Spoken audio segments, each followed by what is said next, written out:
Hello everyone, how you guys doing? Welcome to the stream. Sorry we had a little technical difficulties.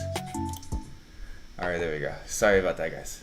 Little technical difficulties. The streaming program said it was streaming on my end, but I didn't see anything on the other end, so I had to go in and check it out. But anywho, thank you everyone for being here. My name is Fonzie. Here, hold on, let me get the screen up and ready to go. Oh, scooching over here. Oh, I'm too far. Hi, everybody. Yeah. Hi, everybody. You can probably scooch Further? over. Still? Yeah. Try and get your shoulders in. There you go. There. All right. Hi, I'm here fully. Yes. So, welcome everyone. Hope you guys are having a great day. This season's been a little weird as far as start times for anime, so it's been kind of difficult to try and figure out exactly when to start this live stream for the anime so far because there are It's all over the place, huh? Yeah, it's all over the place. There are a lot of shows that are already on like 7 or 8 episodes, but like another good majority are barely like on their 6 or 7. Now. And then we have those two that are barely on episode 3. Oh, Fena and Jahi. Yeah. So the season's all over the place. It's a bit all over the place. So this is like a Pandemic. so far. Definitely a so far. Definitely not a midway through the season necessarily. For the most part, I guess, you know. Mm-hmm. So yes, we are here again to talk about the summer 2021 anime. Yes. I am Liz. This is Fonzie. Yeah, Fonzie. We didn't even do introductions. Yeah. Fonzie, editor-in-chief. You know us. Sorry. Yeah, you guys do know You us, know but to those us. who don't, sorry. So we got something just slightly different from the normal. We're not gonna like go in order from what we were watching and kind of giving our 1 minute critique of it. So right now we chose a couple of anime from our hyped season video that we posted a couple of weeks ago, and so from there we're going to be taking cue from what we were hyped about, and we'll be talking about those specific animes too. So we'll be talking about everything we watched. Okay, so Everything, basically yeah. what Fonzie's trying to say is we're doing the same thing we always do, except we're going to do it like we did it last time. So if you missed the previous Hypecast, we did what anime we're most excited about. And so for that one, instead of speaking for a whole minute each about each anime and giving our specific points of view, we chose what anime we wanted to each talk about, and so we just discussed it each and took turns. So we decided that we like that format, and so we're going to try it out for this so far, and so we're each going to speak about one anime. When we're done, maybe the other person will have some 2 cents to put in, and so maybe we'll do a little bit of that. Yeah. But it won't be like if 2 we want to minutes add. if we want to add. If not, then we don't, but we will be discussing basically all the anime that we watched or are watching or have attempted to watch this season for summer 2021. So that'll include the ones like Fonzie was saying, the ones that we were hyped about from last time, the ones that are continuing, and also the ones that we dropped at the end. And then we're also going to go over our very, very top 5 so far. What we're enjoying the most. The most so far. Yeah, so we're actually going to go pretty much in the same order that we did for we're basically going to go in the same order that we did for our hyped video, like the most excited about. But there are going to be some additions there that weren't mentioned on that because while we're enjoying them, they weren't our like top. No, they weren't. So, all right, let's get this party started. Okay. I go first. Yeah, and let's get the images going. And all right, so folks, we. Hold on. What did you need a little time? I have this. No, I have this. Okay. So you don't have to. Yeah, let me turn this off because I. Sorry, guys. That little technical difficulty kind of threw us off a bit. As it does. It does. But always. we're gonna try and keep it real. We're gonna be straightforward with you guys. Ganbarimashou. Yeah. So this next or the first one that we're gonna be talking about for the series that was on our hype list, at least of mine for sure, is Night Raid. Nighthead. Nighthead. Sorry, Nighthead. 2041. I said it last time like that too. Nighthead 2041. It probably should be called Night Raid. You know, it probably should, honestly.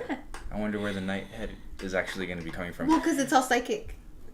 Oh, true. Okay. That's like, you know, why didn't I think of that? Anywho, I'm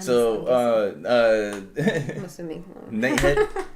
Nighthead is great. I do like it a lot. And to run through it really quickly was something that we were kind of skeptical about when we saw the trailer, when we were reading up on a synopsis of it and everything. I was like, I don't know. It's not quite catching our grasp.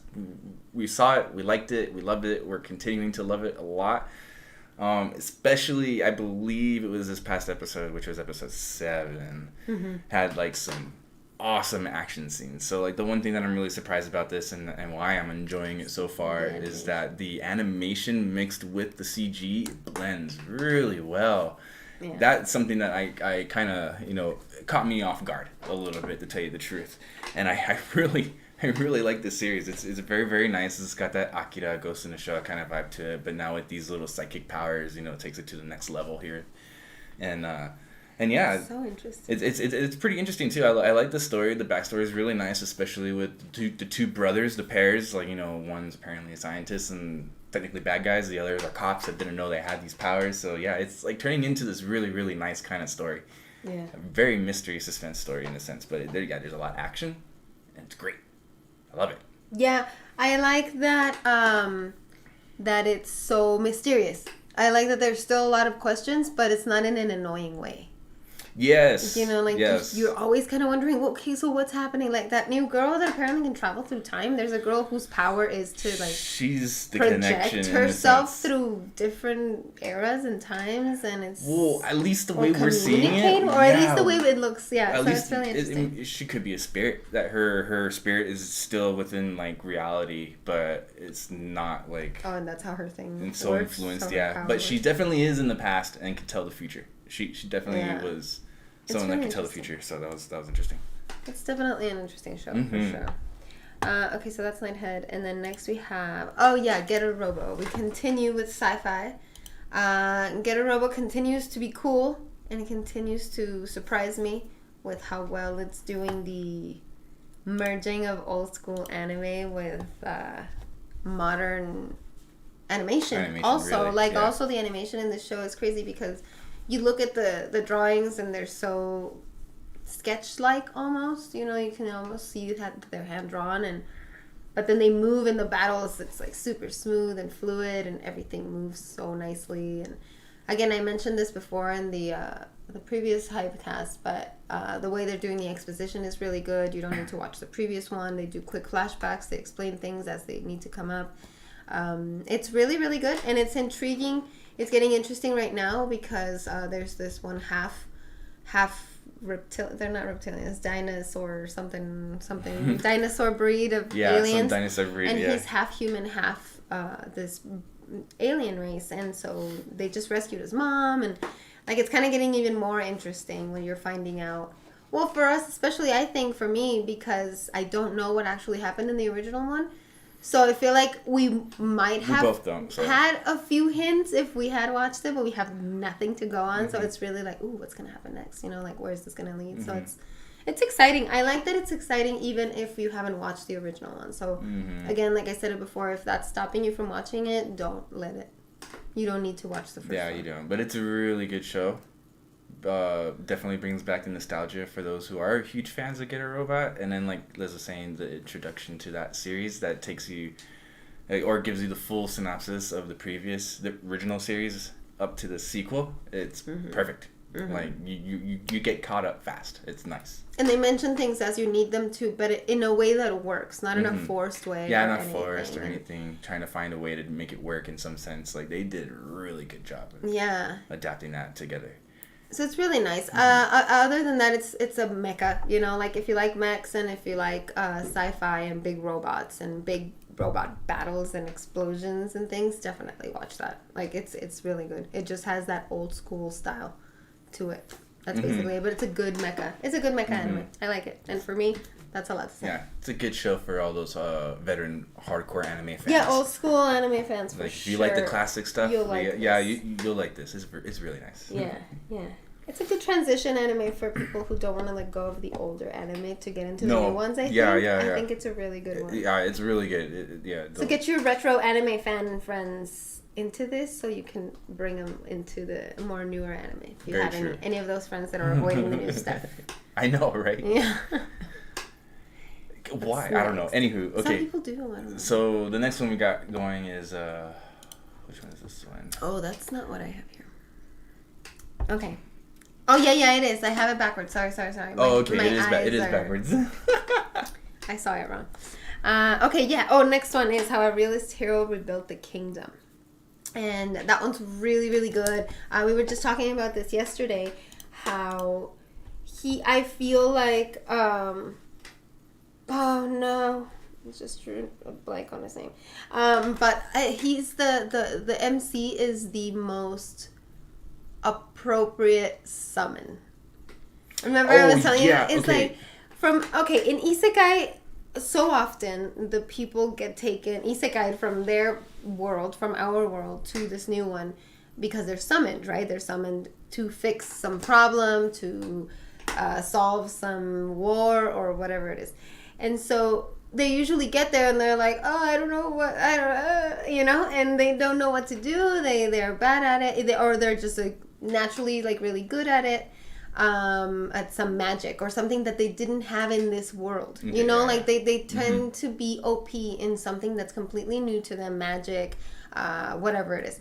But this call guy, it luck or not, luck, or they're blessed by whatever power brought them, or by the travel from one world to another. Show them pity. But anywho.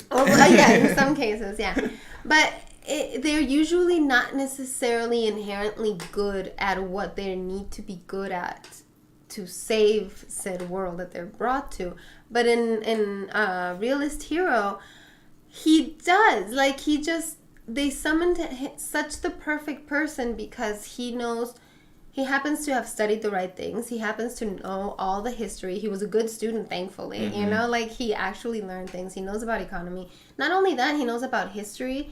He understands, like, the lessons that humanity has learned through history, or we should have learned, about climate change, about deforestation, about civics, about economy, about diet, about everything, like he's just a very well-educated human who just happens to also be from Japan, which thankfully serves them because they happen to be on an island that suffers from earthquakes and tsunamis, which we just learned in the last episode, and he is able to foresee how to fix it and how to prevent problems and how to fix them. And he jumps to action right away, much like Japan does whenever there is an emergency or a disaster in any place in Japan. Right away, someone, wherever there wasn't a disaster, like in the earthquake in 2011. 2011? Oh, 2011. Yeah, that really earthquake. Right away, like they sent help immediately to fix things, and they fix things right away. And that's how this guy is because he happens to be Japanese. So I just think it's really cool how I think so far he is the most apt summon ever in an isekai. Like, he's just naturally good at what he needs to do. He has no special powers. Well, I mean, he has special powers, but that's not why he's good at what he does.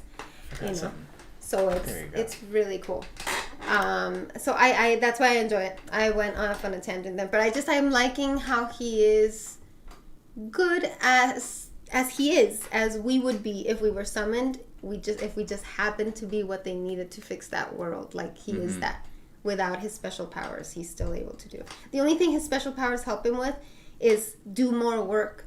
He's just able to do the work of multiple people at once. The living poltergeist power that he came up with. But he's basically just able to do what his brain tells him to do. True. Like, it's not anything extra that is making him good at what it is. So it's cool. It's Man, good. It would have been like perfect if you had that for school and studying and stuff. You can just be at home like playing games while your magic powers, like taking notes and homework. doing the homework and stuff. And then you're still receiving and relaying all the information really cool. too. Like, that's like ultimate multitasking. Ultimate multitasking right there. That's one of the coolest powers, huh? That one is a really cool power. If you were to think about all powers, that one's like, nothing destructive or malicious. It's something, it's like... Well, I guess you could use it for anything. You could use it for anything. But it's like super Adderall in a sense.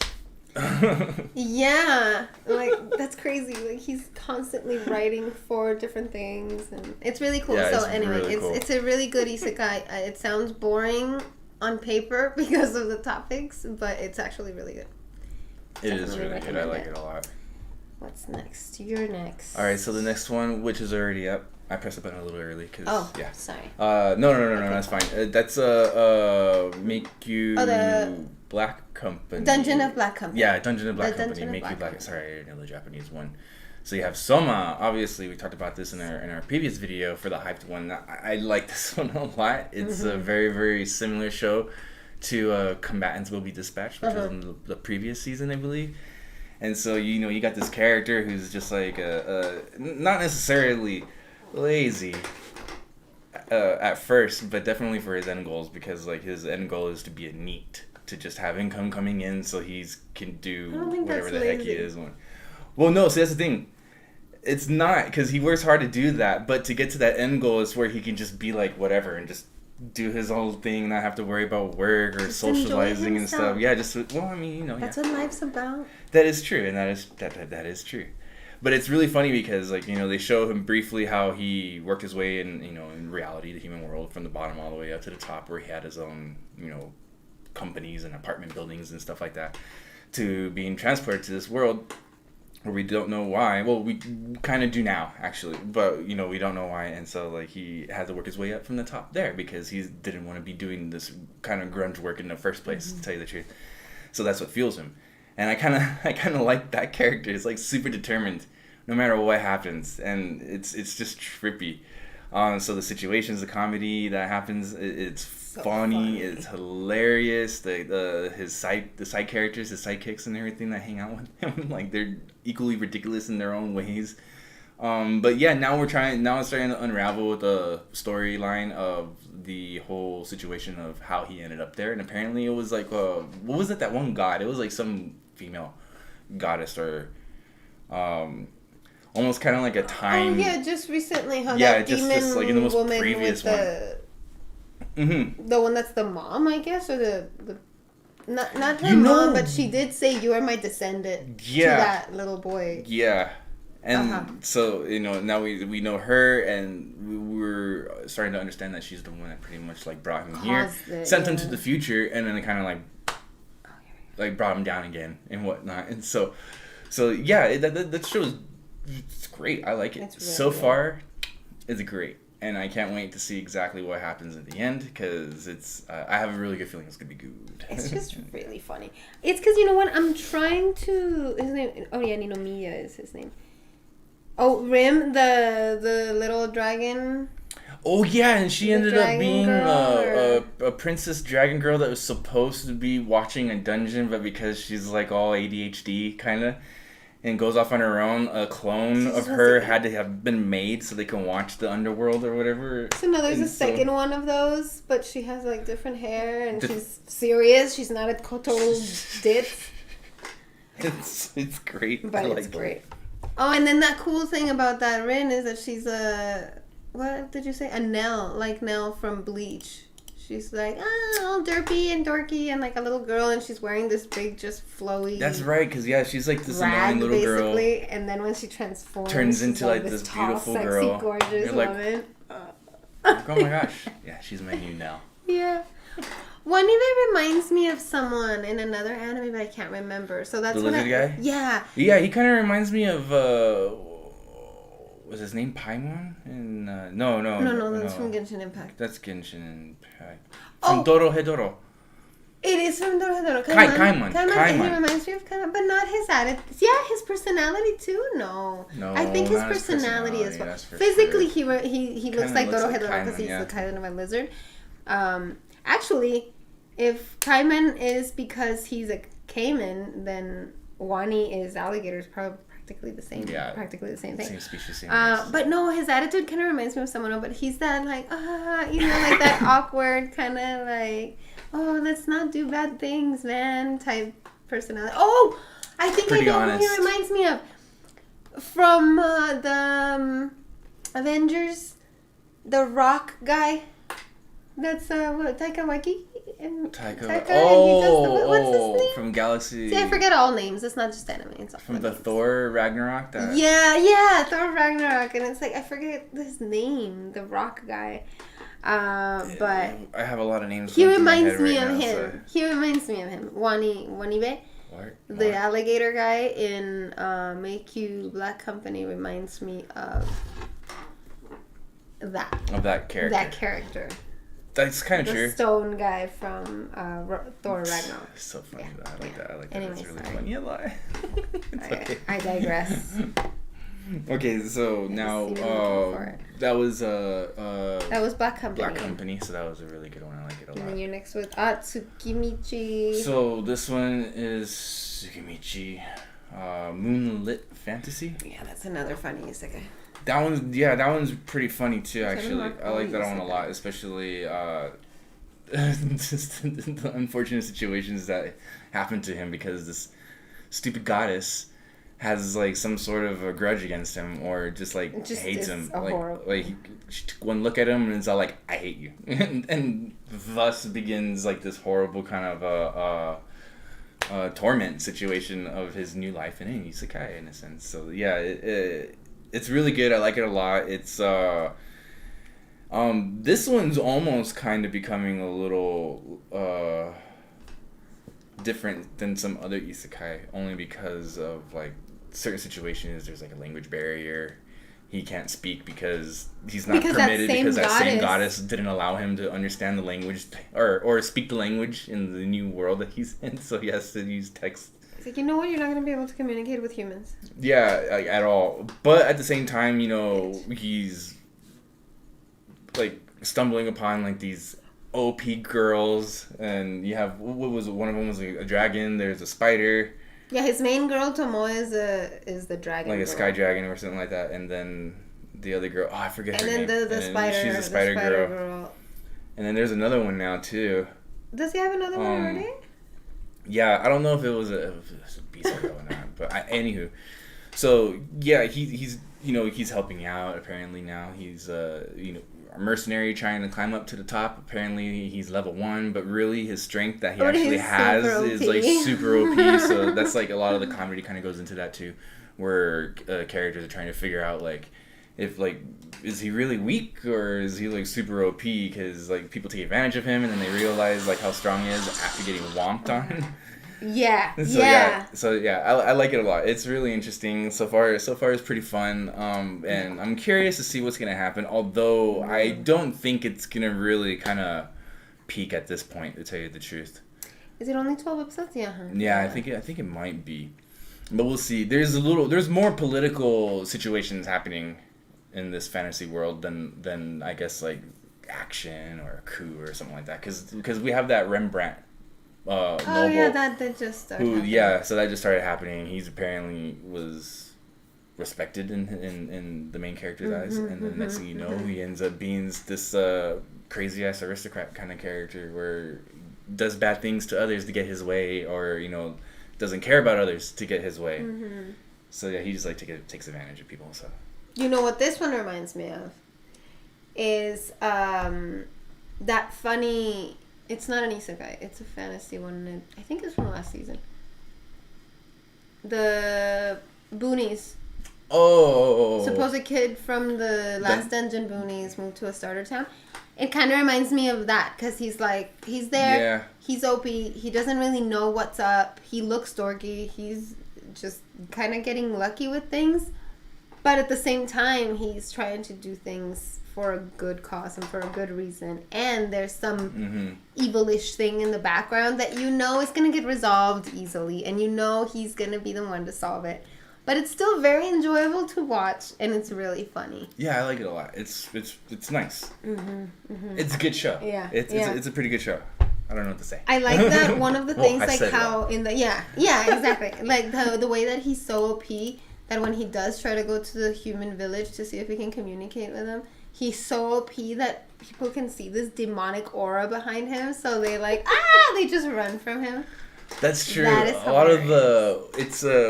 what do you call it? He's got like a monster aura. But it's because he's so powerful. Yeah, because if you don't know or you haven't seen it, because in the world, if you're a monster, you have this aura regardless if you're like good or bad. That's just your energy. And it's your magic, your amount of. And humans apparently can see that, so that's why like they're Which always is scared. right? Yeah, that's a little interesting. I wouldn't have expected that. So he has to like wear like this mask that hides his aura, and then he can't speak. And he wears at the a same ring or time. gloves. A ring or gloves. I think. They had made him a ring originally, and then it just exploded because it's supposed to absorb all the energy, and it's like you have to take it off before it kills you because it'll kill you, and it just it explodes. And then the ring because he's so OP. Yeah. But he's just this derpy little kid. It's cool. It's cool, and the like waifus forever, like so many waifus. Yes. So I think you'll enjoy it. Yeah. Character design is really nice. Yes, it is. It's really nice. Oh, the orc fingers are. Yeah. Let us know in the comments what you think of the orc fingers. They're like bamboo shoots to me. Yeah. At least the pig orc, too. like specifically. It's called Tsukimichi. Yeah. Okay, so the next one we got going on is it's another one that I'm gonna be doing. Bocchan, that's you. Yeah. Yes, the Duke of Death and his maid. Oh. Ultimate romance story right here. I really like it a lot. It's really like a treat to watch in a sense. Mm-hmm. You get to see these really, really sweet little like love innuendos in a sense that happen and situations, moments and so sweet. And it's really nice. And in a way, you're I don't know. It's just like. It's like pure innocent love from the beginning or something. Because like these two characters, you have the Duke and the maid, both kids. They hung out. Obviously, one's a noble family, the other is a servant, the maid. But she fell in love with the Duke at a very young age and everything. And they both technically liked each other since they were kids. Mm-hmm. Although with the Duke, his mind was a little bit diverted because he's cursed. He was too innocent too. I think as a kid, he didn't see it that way as a kid. That is true. But anywho, I mean, at a young age, he was already cursed. So he has this curse that any living organism that he touches, it just dies. He kills it instantly. So like, he lived in fear, didn't really think about anything else. Family ended up secluding him, so he's living in a mansion all by himself, which is the original estate to the family. And so he's got a butler and a maid, and that maid, that little girl that he grew up with, is his maid, and she just does not have any filters of showing her love. Especially when she's being very flirty. She's very flirty. Like very flirty. But it's great. I like it a lot. She gets so close. Mm-hmm. She gets so close. Like she really tests the limits of what could happen. But I like it a lot. It's lovely. Yeah, it's really good. And this is another one where the CG in some situations seems a little stiff. I may have said this in the previous video that we did for the hyped version. But yeah, it's a little stiff. Could be a little more fluid and better, but other than that, it's also very nice. CG is nice. The animation is doing really nice, and I love the background because it looks like a paint canvas. Yeah. It's really gives cool. a separation. But at the same time, not so much of a separation from the theme and the setting of what you're experiencing that you're in, but at the same time, it provides something else so you can focus on what's in front of you. I think that difference between the background and the CG, like that the background looks like an oil painting and the foreground are the CG characters, actually helps the CG look less bad. Because it's so obviously opposite. Like it's not like with anime where it's like, oh, the background is just jarring that the background is so flat and the foreground is so 3D. And in this, it's so obviously made to be completely different that it works. I think. Like maybe they tried doing it regular and they're like, this is not going to fly. Maybe we should go do something else. It's very possible. It really is. Because it actually helps it, I think. I think that's the only negative about this show is the CG could be better. It's not terrible. Yeah, it's not terrible. It's not bad. It definitely could be better. But especially when you're watching like Nighthead 2041 in the same season. Like if you watch Nighthead first and then watch Shinigami Bocchan, you are going to be like, it's a little stiff. But just a bit, just in comparison. But otherwise, it's great. I like that they're finally focusing so much on breaking the curse. that was the last thing I was gonna say. Is that we're finally getting closer to figuring out what this curse is and whatnot. I think we found the original witch. At least it looks like the original witch when they were at that witch's gathering, like festival, I guess. Yeah. And so. With the gathering.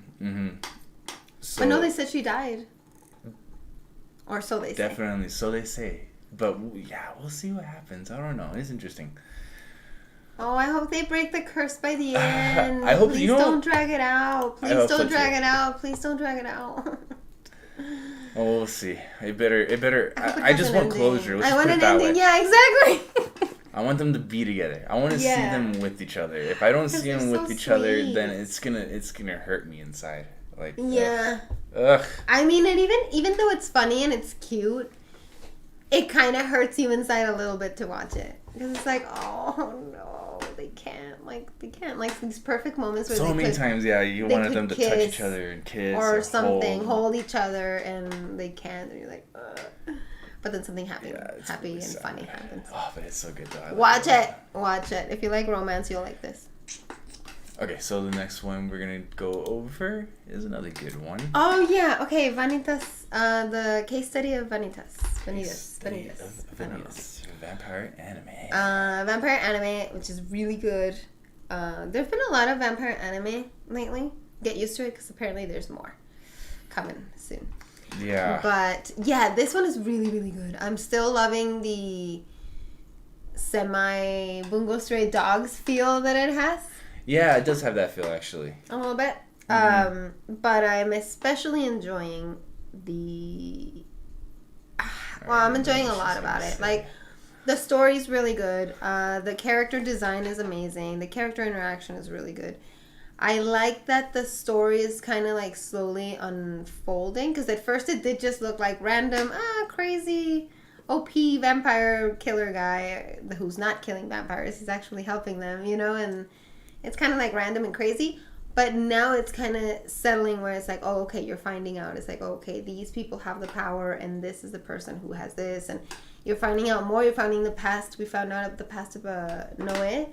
Noe's past, kind of a little bit. We're getting to know a little bit of him, and it's crazy because, of course, he's like a total dork. And he happens to be like from this powerful vampire family. Yeah, he's pretty OP himself too. So he is. But one thing that I'm really liking about that, even though all of that is really great and it's really like the main core of the anime and what should be good about it, are all the there are some really sexy scenes. Like not raunchy, not even ecchi necessarily. Like they're genuinely sexy scenes. And like very like what did it say? Like there's a lot of sexual tension in that show. Not all the time, obviously. It's just random here and there. But when it does happen, it's like these long stares, these long moments. And it's all over the place. It's like Vanitas with what's the vampire girl's name? I forgot her name. But it's like Vanitas with the vampire girl. And then Vanitas and Noe. So the two boys, and then it's just like all over the place. It's great. It's so the girl that watches over Luca. Yeah. His guardian. God, Luca's guardian. I forget her name. But it's really nice. The animation's beautiful. I can't wait to see what's really happening in the future with this, because I think now that we found out the past, like Noe's kind of background a little bit.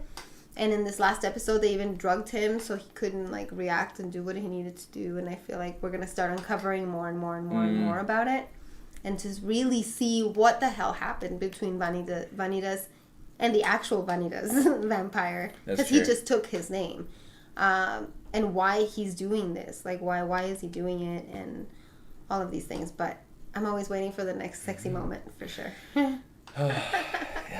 What Fujoshi sees and all this. But even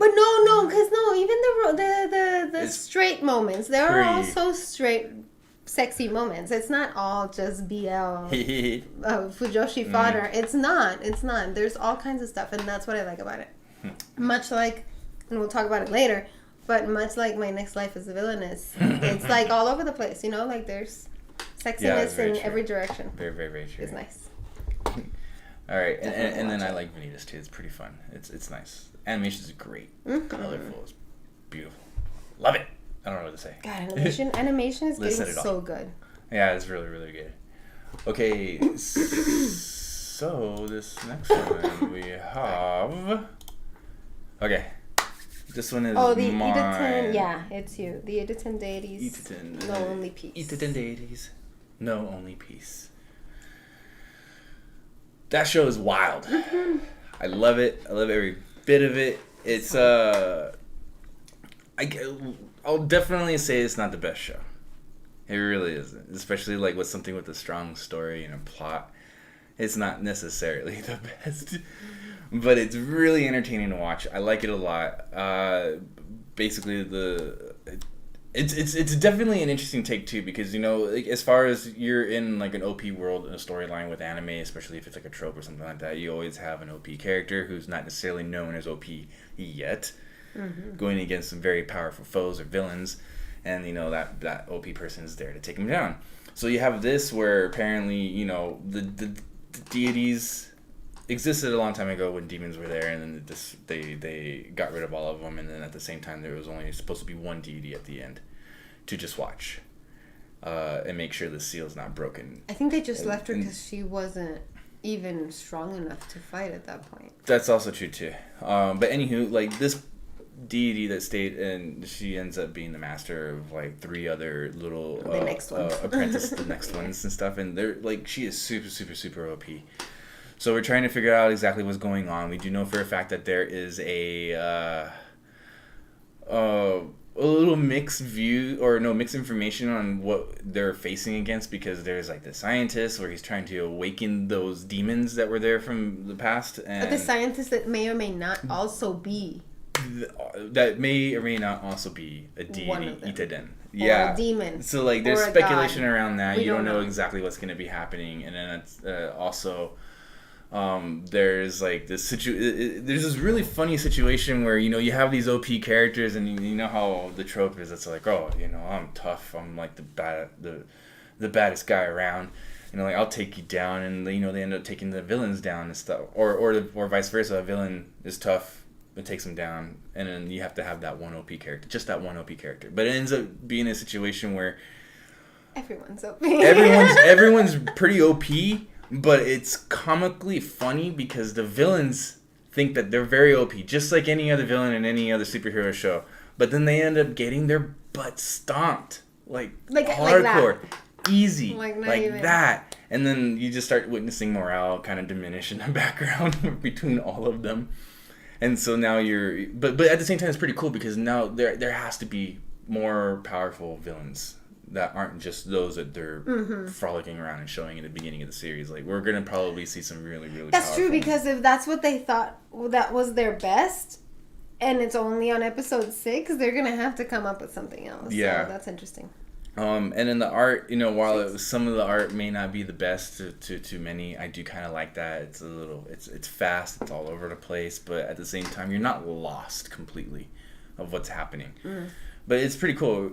Kind of like, it reminds me of Punchline. It reminds me of One Punch Man in a small sense. The art and color and animation. Art, color, animation, and everything. And then there was even another show that it reminded me of that was very, very similar in art style and craziness. And I just can't remember what it is for the life of me. Not Furikuri? No, I guess no, not Furikuri. It was something else though. Anywho. I think Punchline's a good one. I think a good way to describe this would be like if you cross Dragon Ball with Punchline. And probably. Then like just went up like 20 notches on the ridiculousness and the violence, and then that's what this show is. Yeah, and ecchi, because there are a lot. Because it's ultimately it's a satire show in a sense, but dang. It's a seinen, right? There's no way. Yeah. Seinen, It has pretty some mature themes. There are mature themes. The first episode. For sure. So be aware. Yeah, be aware, especially the first episode. Kind of like going Goblin Slayer all over again. Yeah, that was pretty bad. Okay, so the next one we have. Am I talking about this one? Yes. Okay, The Detective is Already Dead. This one's a very, very nice one. I like it a lot. If you saw the previous video again, you'll know. This show very much reminds me of what was that one that we said it was? Kokuri. Inspector. Yeah, Inspector. Oh, it's just Inspector. Oh, I thought Inspector. It was yeah, but like in Splash or like Clone Spectre, whatever the heck. Yeah. I can't remember the name in Japanese. Yeah, the Japanese right one. Yeah. But it reminds me a lot like that. You have like this really, really smart girl, detective in a sense, in a dark, mysterious world. Obviously, she's one of a kind. Mm-hmm. She is OP as well. In that way. Oh, no, yeah. Well, physically too. She fights physically too, yeah, physically too. I guess like the only main difference to this is that like Inspector was a little more supernatural, while the detective is already dead seems to be sci-fi, almost sci-fi-ish, I guess. Yeah. To tell you, because there's like mutation and transformation and stuff. It's not like some science thing that they're altering people. They're altering humans with like. And it's not like their whole body. Yeah, it's like organs or limbs or parts, like just like a part on a person's body. Like the first episode or the first two, it was like an ear was the first one. I think there was another one where like an arm was one. And then there's an eye. There's an eye. I'm assuming the detective's was her heart. Oh, see, and that's like a piece of, as things are unraveling a little more here and there. Yeah, you're starting to you're fitting the puzzles. The puzzles are starting to fit in a little bit here and there. Yeah, why else does one watch mystery stuff? Why else? So it's really nice. The only thing that's kind of interesting, and it makes me wonder what we're getting at here, but I'll remain patient, because why the heck not, is the fact that it's, I don't know. While it seems like it's moving slow, technically it's not. But it's only because they went from the setup of how they met to situations where all of a sudden, they were the best. They were going over like a really tough case to the girl dying. And then you're in the future. We know the whole situation. She had her heart was transplanted into another person to save that person's life. And now that person feels everything that this detective had. And so that kind of continues the story where that heart transplant patient finds Kimiko or Kimihiko? Kimihiko. Oh. So the person finds so this girl finds her the guy, the main character, and that's where they realize, like, you have God, that detective girl, Siesta. I knew it was something very Spanish like.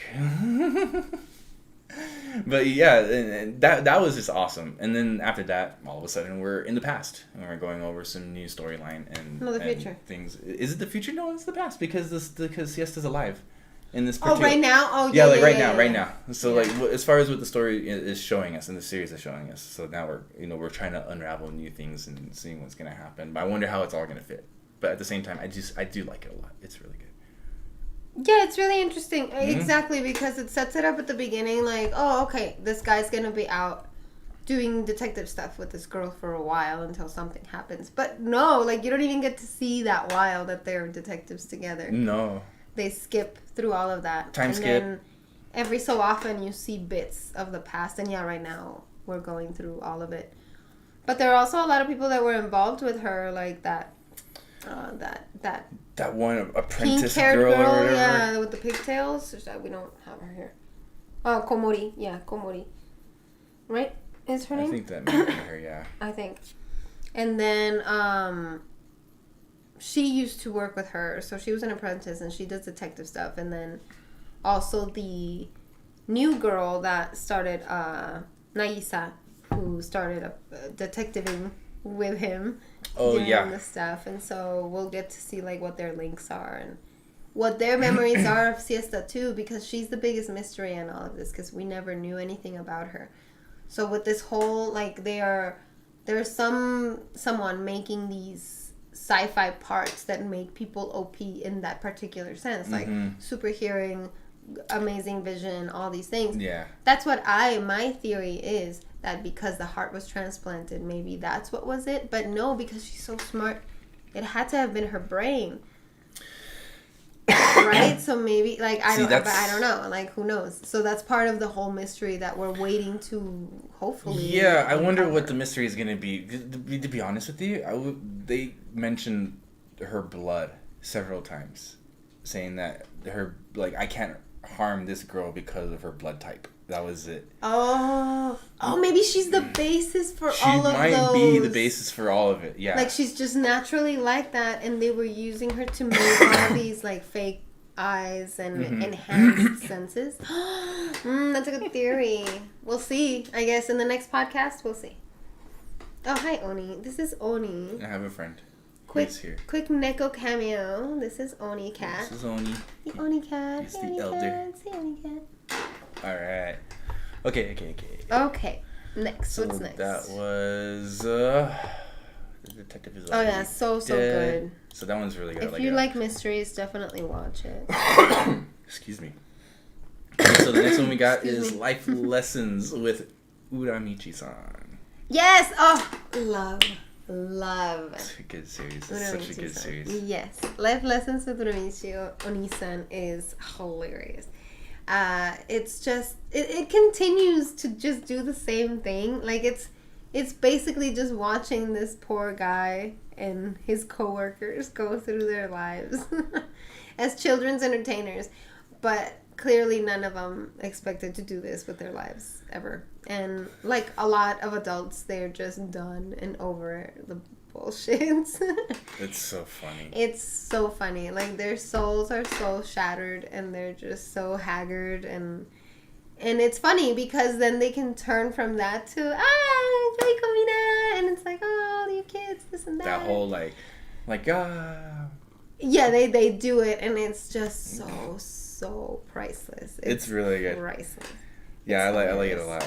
In the previous video for the hype, I had mentioned that this show very much reminds me of Death to Smoochie, which is a Robin Williams film, and Edward Norton starred in it as well.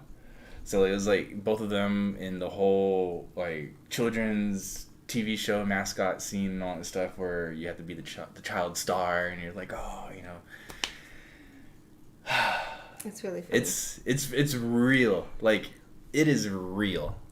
Like, in the last episode, I think I like the part where one of the little girls, because they have obviously little kids that come in to do the show, right?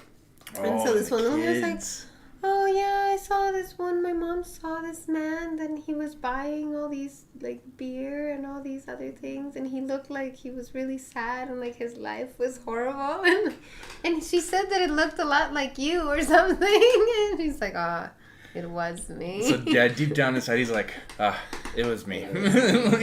It's like, yeah, his life is just so depressing.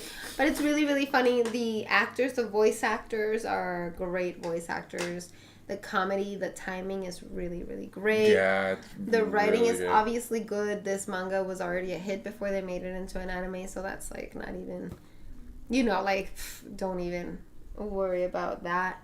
And then it's just really funny. It's hilarious. You should watch it. It's really random, and it's a slice of life, and it's adult, and it's another seinen like the other ones that we were talking about. It's like, maybe it's more for more grown up adult, not in an Idaten kind of way, but more of a if you've experienced work life and life as an adult, you'll like this show.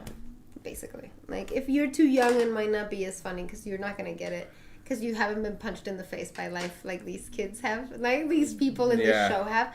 But when you're older, you're like, oh yeah, I get it. At least till after college. Yeah, so we'll see how things go from there. If you're at least after college or in college, maybe some people, you're probably gonna like it. It's good. Like, it's dark comedy at its best. It's so good. I like it a lot. Yeah, it's really good. High recommends for this one. Oh, yes. I have a lot coming up. Okay. What do you mean you have a lot coming up? Like, all back-to-back that I'm doing. Oh, that you're going to be covering. Okay. No problem. So the next one we got coming up. Yay! This is the Mother of the Goddesses Dormitory. This one is really good. It's beautiful. Again, I know we've said this in the previous Hypecast, but it's just gorgeous. Like, the art is so good. The art and the animation and everything. And when it's especially for an ecchi series, you know, like that's especially nice because you get a lot of detail, you get a lot of like everything's perfect, nothing's wonky or out of place or drawn weird, like everything is just perfect. All the girls are shiny whenever there's any chance of fan service. Of giving extra fan service, they will be shiny. But it's really funny. I don't know where they're going with it. Like some parts of it make me wonder and go because the boy is right. The boy's 12 years old. If I remember, he's in middle school. That's for damn sure. He's 12, so he's like 12. He's between 12 and 14 years old. Yeah, I think he's 12. I'm pretty sure he's 12, and he's living with all these older girls who. College girls, because it's a college dorm. They walk around naked. Okay, whatever. They luckily don't do anything else, but they're crazy. They don't take care of the place. They don't take care of themselves. Like, they just don't care, right? One of them seems to not be able to deal with men, so she gets nosebleeds anytime she's near a man. She gets, like, nervous. But you would think, like, you know... A different type of nervous, not nosebleed. Nosebleed, because like, if you know anime, exactly. Nervous? If you know anime, you're like, wait a minute, doesn't nosebleed mean that you like something very, very much and you were turned on by it? Yeah. And so as it's continued, it seems like that is the case. She actually just, it's too much for her to interact with men and she like just loses her mind. And so even this 12-year-old boy causes this for her, and she feels like she wants to protect him now and be his older sister. But now in the last episode, from both parts, you saw a little bit of, I know I said little, like, big sister, but, like, you know, the way that she thinks about him is getting a little, like, maybe it's not sisterly. And even he confessed to one of the girls, it's like, it's because I was thinking, like, I see her as a sister, but... Like, now I'm not so sure. Like, I'm starting to wonder if maybe he sees her in a different way. And he's 12. And she must be at least 20. You know? It's like, what?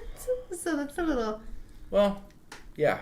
But it's a fantasy. It's a fantasy. Isn't all anime a fantasy? So this is definitely like a little middle school boy fantasy for sure. For sure. It's definitely middle school boy fantasy, but it's beautifully drawn, beautifully animated. And there are 3 versions of it. There's a censored, a see-through, and an uncensored version.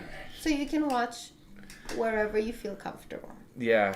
It's good. It's pretty. It's funny. It's also one of the only ecchi shows out there this right now. This season, yeah, this season. So that's definitely something to check out. Secretly, I already call it. I'm calling it here. I already know how this show's gonna end. It's gonna end with these dorm girls realizing that they need to change and grow up and become better, while the boy is helping him out with that. And the girls are also helping him become a little more adult. No, not in the confidence. Let's just put it that way. Successful, being more motivated to do things and, you know, pick up his life, because obviously he used to live in an orphanage or something like that, or a house, because his parents like he's homeless. That's why homeless. His home burned down and stuff, yeah. And he wasn't going to school for days to weeks. He was starving and stuff like that. So that's. Yeah, I'm calling it. That's easy to read in a sense. I have a feeling that's exactly what's going to happen. So we'll see what's up. You think? If there ends up being some sort of love situation between the boy and that one pink hair girl, that's... That'll be weird. That'll be interesting. It won't. I mean, because he needs to get really close to all of them, because they all want to get close to him. Yeah. So, we'll see. Which is still disturbing, kind of, because he's 12. I mean, who knows? It can end up like Koikimo. Obviously, there's a 10-year age gap in that series, but one's going to wait for the other. Or they're both going to wait for each other, but one more or the other until she's of age. That could happen, too, in this sense. But the age gap's way too much, though, so I don't know if that's really going to happen. We'll see. But again, middle school boy fantasy, so it's fine. I'm sure the boy would be happy with that. in this completely hypothetical animated world, I am not saying I'm okay with this in the real world. Okay, so the next one we're going to be going over is a good one. Sonny Boy. Oh, this one's really good too. This one, keeping me on my toes. But go for it, Liz. I don't know that I can say anything else, other than what I said in the previous Hivecast, like, because we still haven't really uncovered much. Although, well, I guess we have more hints. Sonny Boy is really cool because it's so abstract and it's so mysterious. Like, we're watching a lot of mysteries this season, but the mysteries in Sonny Boy just don't end because it starts already in the middle of a weird situation. Like, they're already out in the middle of who knows where, some empty space, and then they make it out of there. And so now that they've been out of that empty space in some island that they originally thought was just an island, they found out that no, this world is created by one of them, because all of these kids that have been transported by who knows what, because we still don't know what happened. All of these kids, some of them have powers, some of them don't. And apparently one of their powers, who happens to be the main characters, they thought it was teleporting himself and others, but apparently it's to create worlds, like other worlds, universes, basically. And so they're trying to get back to their world by creating a copy of it, which makes no sense because obviously it's just a copy. And so that was basically the conclusion of the last episode is, oh, we tried, but in the end this is just a copy. And I guess some of the kids are okay with it just being like, you know what, let's just live in the copy. Yeah, that's true. Because they've basically been told by some other chick who claims to be a teacher, but someone else said, oh, that wolf. There's a wolf. Okay, so there are two things. A teacher that showed up from who knows where, and a black wolf. Both of them are people who have been transported like the kids were, but in the past. No, the future. The wolf said when he went to school. Yeah, that's and right. It's in the future. He's in the future. And they're like, wait, what? But that's in the future. It's like, oh, time. How many years? Time is construct. No, he didn't say time is construct. But basically he said I don't remember the exact wording, but basically time isn't linear. Like time is everything all the time, which is a theory that exists. And so the wolf is from the future, and they don't know who this woman is, but the wolf told him it's like she can't be a teacher because only students get transported.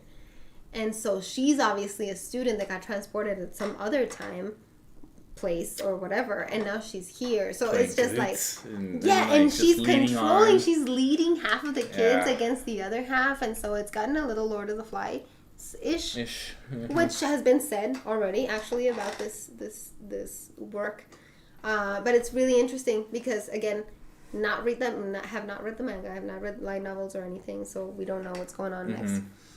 But right now that's where we're at. It's like this teacher and this wolf, who are also students that were transported, or so we think, have split the kids into two factions, and they're going into war, kind of. And it looks like there's no way to get back. This teacher keeps telling them there's no way to get back. You're not going to get back.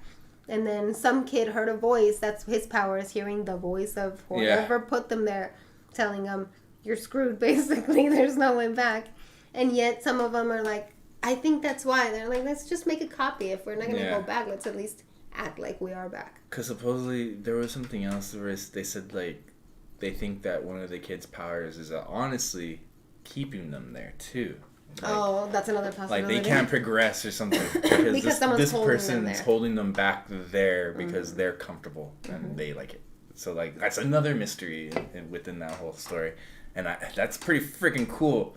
It is really cool, yeah, because they got their powers before they were sent to this black hole. And so that's what they're saying. It's like, if you guys were already using your powers before you got transported, that means this whole thing is caused by someone's power. Because you already had the powers before you left your reality or your world, so then someone did it. But who did it? Are they even still here? Yeah, in a way, it has to be someone that's distressed, that's depressed, or like even somewhat like suicidal. Because if they're all of a sudden in their school and their class and things were reality, they're normal, and then just black, nothing, empty. Yeah, it's like emptiness, like as if they didn't want to exist. Oh, but there are those didn't kids. Want to deal with anything at the moment. Wanted to go to just a quiet place. Yeah, but there are those taking kids everyone with them that disappeared somewhere. There were some kids that disappeared, and they appeared in this realm behind a curtain. Oh yeah, that's and right. And they were able to just be there on their own. And I think those are those people. Maybe one of them, maybe very someone like them could have caused it. But they were just like, they didn't want to be there. They just didn't want to be there. They didn't want to be there. And like, boom, they were just like in a place by themselves and like with a curtain, and they were happy there. Because that was better than being in this weird place where they didn't know what was going on. Yeah, there's a lot of mystery. There's so much going on, like so many speculations that you could have to the series, but just gotta wait to the end. I hope it's good. Yeah, and the art style helps add to it, I think.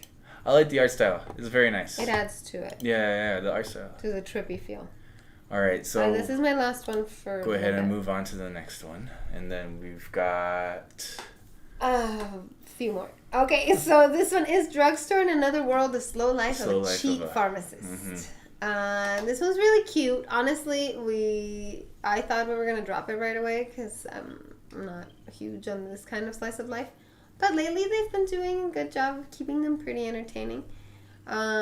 What did we say? This one's just a delight. This show's a delight. It's fun. It's cute. It's cute. It's nice. It's a delight. It's a great little yashike, like just a slice of life to chill and enjoy and chuckle, and that's it. That's it. It's kind of nice to see it too, because in a situation where you have a world where maybe people don't know about herbal medicine or anything like natural remedies in that sense, and this show is a nice introduction into that, or to modern medicine in a sense, because like you're like, oh, I don't know what I'm doing, I keep falling asleep. It's like, oh, here's this energy drink I made, and boom, and then you're like, oh, yeah, power. Yeah. See, this one's the opposite, I think, of the other isekai where I said it was like the perfect summon, like they summoned the perfect person. In this one, I feel like he made the best out of his career. Well, I guess they all do. But he did it in more of like the slow life way, which I guess a lot of isekai is about that now. It's like using your earthly knowledge in the next life to just kind of chill because your life as a Japanese person was too much. I definitely have to say that there have been a couple of manga titles that have come out recently in the past like month or two, and there's one where it's like, I thought I told you or asked you to make my powers like. Oh, that's really old. Like a really old one. It's not new. Yeah, I thought I'd asked you to make my powers average in the next. No. There's another. It's very similar to that, but there's another one. But yeah, it's like that, I guess, in a sense. But yeah, so this one it's really cute. It's really funny. It's definitely episodic. Like there's no plot. I guess there's a plot. I mean, he got isekai to this world. He happens to be a pharmacist, so he helps out people making potions and things. But they're basically things that he understands because of herbs and what he knows about this world. And it's really funny. There are some really funny episodes where I like that couple. There's a couple, an engaged couple. Yeah, there's an engaged couple where the girl's just like losing her mind and doing crazy things, and he's like, "Please help me, my fiance's insane." And he's like, "Oh, Crazy she's just like she's not sleeping well, so she's like on edge. Here's a calming tea so you can sleep." And it's like, "Oh, okay." And then she's like, "Oh my God, he's not having sex with me. Give me a potion to fix it." And he's like, "Whoa!" And he makes her an aphrodisiac. Aphrodisiac. It's funny. It's funny. Like it has funny things, and it has all the little different characters. It has all the waifus and everything. I like that it has a little wolf girl, and she's cute and everything, but there's nothing weird going on. Like you have a cute loli in the show, but nothing weird is happening at all, and that's nice. It's refreshing. It's refreshing. But yeah, overall, it's a nice. I'm sure if you like slice of life, you're probably already watching this. So glad you're enjoying it. Fantasy, isekai fantasy slice of life. But it's really good. I like it a lot. It's cute. Like I said, it's a delight. It's pretty good. Okay, so the next one we got going is one that I believe I'll be going over. Yeah, I think yeah. You're next. Is it correct? I'm standing on a million lives. Yeah. Oh, okay. Season 2. I went ahead on the list. I was like, oh my gosh. So season 2 of I'm Standing on a Million Lives. This is one that I've been kind of holding on to because I'm really curious about it. So far, the setup's really nice. I like the fact that like it just seems like everything's completely random in the show, and that's what's keeping me on my toes and interested in it as well, because you have obviously it was an individual going on a quest, and then they won, got a power up or a level up or a career change, a skill change, and then you get a new member, and it just kind of carries on from that. A new member's been added every time, so I think we're at 6 now. This last recent episode, and just leading up to that whole thing, it's funny because you get the comedy sense of the squad or the party not being able to work well with each other and having to figure it out. And it's really nice. It's funny, and then you get like really serious too, because it was revealed, I think, like in the first season. The end of first season is that like they're playing a game and they're being transported to like another world and all that stuff, but they like every living thing in that other world is an actual like living thing. It's not fantasy. It's not make-believe. It's not a game. It's not digitally created. And so when that happened in season 1, and which is why I'm hooked on this and I'm really watching it because I want to know what's going to happen, is because like there was a situation where, so at the end of the season he realizes, he's like, oh my god, so like these are actually living people and I've already killed someone.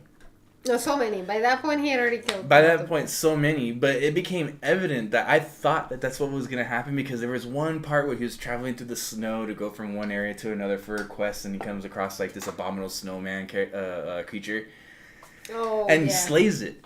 But he slays it. First season, right? Yeah, it's in the first season. So he slays it, and then all of a sudden, like, the mom's dead. It's like, oh, and then the kids, the 2 babies for that, come out from behind. Come out. Yeti, They're like Yetis, and they're like, oh, like mama, but mama's dead.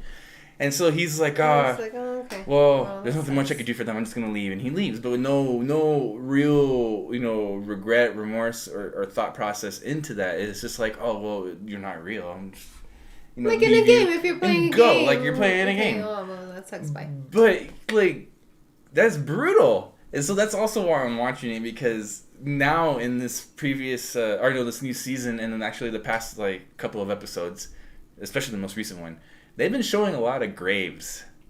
Oh, because when they come back, because every time they come back, it's been over a decade. I guess it depends on how long, because I forget how long time was. Because the first time it was 15 years, and then the second time it was 17 years. 17 years. So yeah, depending on how long they stay. How long they're gone. So time obviously accelerates. And now is going through the situation where he was with a party member within that world, and they kind of fell in love with each other, and he didn't know that she was pregnant, she had kids, and then he sees her again when he goes back into the game, but it was like next day or a couple of days later, but she's already like birthed 2 children or something like that. She has she's 2 like kids old. And she's older. He's like, whoa, what the? And then they went in again after being out of the game for a little while, and it ended up being 17 years, and then he went back in, and sure enough, like that girl that he was with, that daughter of that died. girl, and now the daughter is there. The age that she was. So like, yeah, there's a lot of feels in that situation right there. It's just kind of like it is a bit plucking at your heartstrings, but it's not like you're feeling any kind of remorse for the main characters. It's all these NPCs, these side characters that you're just like, oh my god. I've never felt like that, to tell you the truth, in an anime where, obviously you have your generic trope, maybe like, fantasy world kingdom, people were dying, being slaughtered by a demon kingdom or whatever and all that stuff. That's tradition. That's kind of, it happens. But in this sense, where you don't know that it's a real world that they keep traveling to, and that there are consequences within the whole thing. So that's what's really tripping me out. I'm trying to think of what other isekai is the same, or unless because it's from the first season, I'm confusing it with the same show. But maybe. I'm pretty sure there's another anime where it's an isekai and they can revive. If you die as the player, you revive. I can't remember which one it is. But you come back and revive. Oh, it's Sword Art Online. This last one, alicization. Alicization, yeah. Alicization is like, oh, they're fine, but when the other characters die, they die for real. No, it wasn't that one. No, they already got past that part. But when the player doesn't die, if you die as the player, you're fine. But the actual people, it is. It's the same one, yeah. It's because the alicization world that they were in. The NPCs, and because they're not NPCs, spoiler alert. If they die, they die. Yeah. Right. Because they're actually. No, it's a different show. No, it's the same, because they're in a computer world, No, but it is a different show that I'm talking about. But the people in like the world was actually it was digitally created organically, like AI created. So that's So they are actual beings, and that's right, and that's why they die. That's how Alice comes out. Oh, yeah, it must be. So it was the right. No, it was the right one. It's pretty technical, but go watch Sword Art Online Alicization. Quick parentheses. That is great. It's really good. Kind of diverted it away from there, but it's basically the same. It's very similar. In a sense, it is kind of similar. Yeah. Why are they there? And they're heroes. They refer to them and then as they're heroes. And it's like, imagine if you're living in that world and then like every few decades or a decade or so, like all of a sudden these groups of heroes show up and you're like, oh, and you kind of know about them because of history and past tellings from other people. And so when they show up, it's like, oh, you're the same people. Oh my gosh. I'm this guy's daughter or whatever. Yeah, it's really crazy. And then they're like, whoa, that guy was a kid the last time we were here. And so that's kind of trippy. It's kind of trippy. Yeah, it's cool. Definitely check it out if you haven't. Okay, the next one we got. Oh, that's me. Obey Me. Obey Me. This one's only they're short. It's gonna be quick. It's pretty nice actually. It's not bad. It's really good. Obey Me is based on the demon raising dating sim game. I don't know. It's a mobile game and it's a dating sim, I guess, but they're all supposed to be demons, and they go to demon school, some sort of academy. I played the game for a little while, very little. They need way too much attention. I can't. I can hardly have one husband. I'm not gonna have 7 demon boyfriends on top of that. They need way too much attention. But in this show, it's really cool because they're 3 minutes, 5 minutes. They're short episodes. 3 to 5 minutes, yeah. I think. The animation's really good. The art is beautiful and perfect. And they're not bad. Yeah, it's not weird like those Makura-danshi where it's just talking to you, like a weird character talking to you. Anime ASMR in a sense. Like that Makura-danshi. Conversation. That's Makura-danshi pillow boys or whatever, or pillow boyfriend. It's not like that at all. It's in the game. It's little. Yeah, those are very nice. Cinematics, I guess, of the game, except they're different and they're anime and they act normal and they're not necessarily talking to you, although in the last episode they did do they have that fourth wall connection breaking. And everything. Yeah, so you're the player, the person playing the game or whatever. I wasn't sure about this. I knew about the game and I was kind of I wasn't sure about this. Yeah, and like all anime, every season we at least check it out. And it ended up being alright. It's cute. It's funny. It's fun. Yeah, it's pretty fun. It's a nice quick chuckle. It is. Yeah. Yeah, especially when they were playing that phone app game and they were playing some game where you had they described something to you and you had to make that face and it takes a picture of you so it'll show it to you. It's like DDR but with faces. It was so funny. Faces. Yeah, really that was really nice. I like that one a lot. Yeah, if you like Bishonen, if you played this game, you're probably watching it already. If you haven't played the game, you don't have to. Just watch this anime. Just watch the anime. But the episodes come out on the game first, and then they come out on Funimation after. The first episode came out more than 3 weeks ago, and they're barely on episode 3. So just be aware that they don't release necessarily as quickly or as soon as other shows. Mm-hmm. But it's fun. Or wait till the end of the season and then just binge them all together. It's nice. Yeah, short episodes. You can get it down in an hour, maybe. The whole thing? Yeah, the whole thing. Or less. Maybe less. 30 minutes. All right, so the next one we have is... Fena. Fena, Pirate Princess. Yay! Fena, Pirate Princess. Who's this one? You? Yes. I picked this one because you're going to do the other one. Okay. This was really good. We just actually binged the first 3 episodes today because we hadn't had a chance to check it out when it came out. But it's really good. It has movie quality. Yeah, Pirates of the Caribbean style kind of quality to it. Yeah, but I also like the animation and everything about it, not just the plot and the story and the character development already. It's only episode 3, but there's already a lot of character development in this show. So it's definitely really good, but the quality of it is amazing. Yeah, it's almost really nice. You say Pirates of the Caribbean, and it's almost Disney-ish. I almost want to say Well, there you have it. You and know, Japanese it's love almost, Disney. Yeah, it's almost like Disney movie, not Disney cartoon. Disney movie quality. Yeah, it's pretty good. It's so good. It's pretty good. Fonzie brought up something that I didn't even think of as we were watching it. Asking, it's like, oh, so it's not like One Piece, like no superpowers, and that's a good point because I didn't even think about it, but it's like they don't even have that. It's historical in a way. Well, no, yeah, because I mean, you know, there are pirates from everywhere, like pirates from all sorts of pirates existed all backgrounds, over different countries. There are Brits. There's this O'Malley woman who is either Scottish or Irish or something. Irish, you have European You have pirates, the samurai pirates that she's with. It's really cool, and then her two guardians, the old guardians.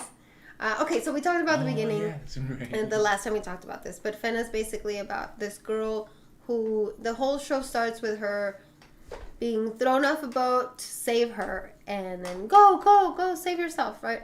And then some adult man telling her to take care, and then this little boy Yukimaru. Yeah, Yukimaru. Well, the adult man was her dad. It is her dad, right? Okay, so it is her dad telling her, you know, save yourself, and then this boy Yukimaru, go, oh, Yukimaru, no. And so the story picks up 10 years after when she's trying to make a living and do her own thing. I won't spoil a lot of it, but she's basically been looking for this Yukimaru for the last 10 years. And she finds him. Spoiler alert. That's the only spoiler, but we know this from the trailers and from everything. So she finds him somehow. But the two old men that find her and help her out of a situation were on her original ship with her parents and everything. So they know who she is. And they remind me of the old man in The Little Mermaid. What's that? His butler. Prince's butler or companion, his right hand man or something like that. I forget his name, but it was kind of like that, except they're both kind of like heftier. They're not skinny guys. But they remind me of that. And it has... We're watching it in Japanese, but I'm pretty sure that the English version is probably just as good. Just because it looks... the design is so good, and just the story looks really, really intriguing. It looks really interesting so far. It's great. What about you? What do you think? I like it a lot. You hit the nail on everything. It's good. The storyline. Honestly, the way it kind of starts out is just like Pirates of the Caribbean. I mean, like, you had this little girl singing on a ship, and then all of a sudden they get attacked and chaos, and that little girl's thrown off. Is found ashore somewhere, but luckily, you know, like, I feel like, you know, with Pirates of the Caribbean, obviously fantasy, they play it out so they, you know, make it fit the style that they want, and then get the engagement that they want from you. But that's not realistic. In Venice, so far, it's pretty freaking realistic. This girl was washed ashore on a boat. Her skin's even like sunburned. It's sunburned. You can see it with her paleness and everything. Yeah, it's really nice. And then, like, she's picked up, and you're like, oh, she's picked up. If this follows Pirates of the Caribbean Disney style, she's gonna wind up in a really rich manner where someone takes care of her, and then Prince finds her, and she's gonna marry, blah blah blah. But no, girl ends up in a brothel, and until she's of age, then she's like made pretty and. Then they sell her off, and they sell off her first night. Yeah. Basically. So yeah, that's what really got me. How realistic it is. That was perfect. Yeah. And I even started asking her like mid-episode of one of them. I was like, you know, imagine if you were born during that time. Like, just how it was, what you'd have to deal with. Like, I said I didn't want to imagine. Yeah. Women weren't really that. As a woman, yeah. No, As a woman, yeah. And so when she said that, I was like, okay, shut up now. But it'd be crazy. It would be. It would be crazy, but I like it a lot. It's really good. So good. Oh my god, yeah, Fena's definitely so pick good. this up. Good job, Crunchyroll, so far. Mm-hmm. We're very impressed, Crunchyroll. Love this one. Okay, so the next one we're gonna be going over now. Jahi-sama! Oh, yeah. The Great Jahi will not be... Okay. Yeah, that's... The Great Jahi will not be defeated is the name in English. The Great Jahi will not be defeated. I like this a lot, because kind of off the bat, what it really, really reminded me of was The Devil is a Part-Timer. Mm-hmm. definitely reminds me of that situation. Me too. It even has a little bit of like some Gabo dropout kind of feeling to it and stuff. So like, I really like it a lot. It's funny. It's great. It's good to know that there's a nice basis to it. The demon world was destroyed because the mana stones that they had, like a huge mana stone to be to note, was broken. And it destroyed the whole demon world. But apparently there are a lot of fragments that are going out. And Jahi, this demon queen, obviously could use those fragments and put it back together because she has a necklace, and that's the only thing she has. It gives her enough power to, look normal. Look normal at least. Well, like herself, like her size and everything. Yeah, like her size and everything. But no powers, no like anything like that until she finds more of the fragments. So that's what I'm assuming is what's gonna happen. The point of the show. Hilarity is gonna ensue. We're gonna go on a nice little journey with her, trying to find these fragments, and like Gabriel drop out, and Devil is a part timer comedy stuff going on here. That's what I can like compare it to, and it's great. I like that she works at a bar.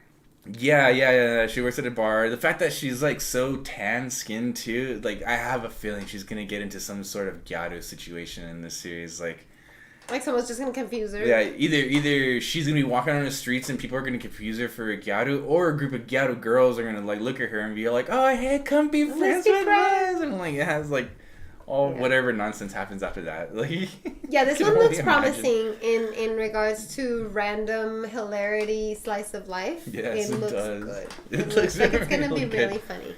3 episodes in, we're probably not gonna drop it. No, yeah. And then see, that's the thing that we were saying about how the season was all messed up because of the pandemic. Is that you got Fena and Jahi that started way late, like a month and a half late, almost. No, a month. I mean, Fena technically started last week, but they did 2 episodes at once. Yeah, the first 2 episodes. They did 2 episodes at once, so. Yeah, Crunchyroll Expo, the virtual Crunchyroll Expo, they announced it, so yeah. And now the 3rd one's out. I don't know if the Jahi, honestly, Jahi kind of like, I forgot about it until it was like, oh my god, that's right, and there were 3 episodes, so I don't know how they aired. I can't believe there was They're barely starting. Very late August release, so yeah. But Jahi, that one is something that... It looks promising, for sure. It looks promising. It's great so far. We'll tell you more at the end of the season, when this will not be over yet. Oh, I know. Okay, so the next one we got... okay. Go for it. You explain. I realized earlier I may have messed up ordering the list a little bit, because there should have been one more anime in the wrong place. But right now we're going to start with... right now we've covered all the new anime that we've been watching for the season of summer 2021. Except for Standing on a Million Lives. That is a continuation. So that should have been in this next section. Oops, sorry.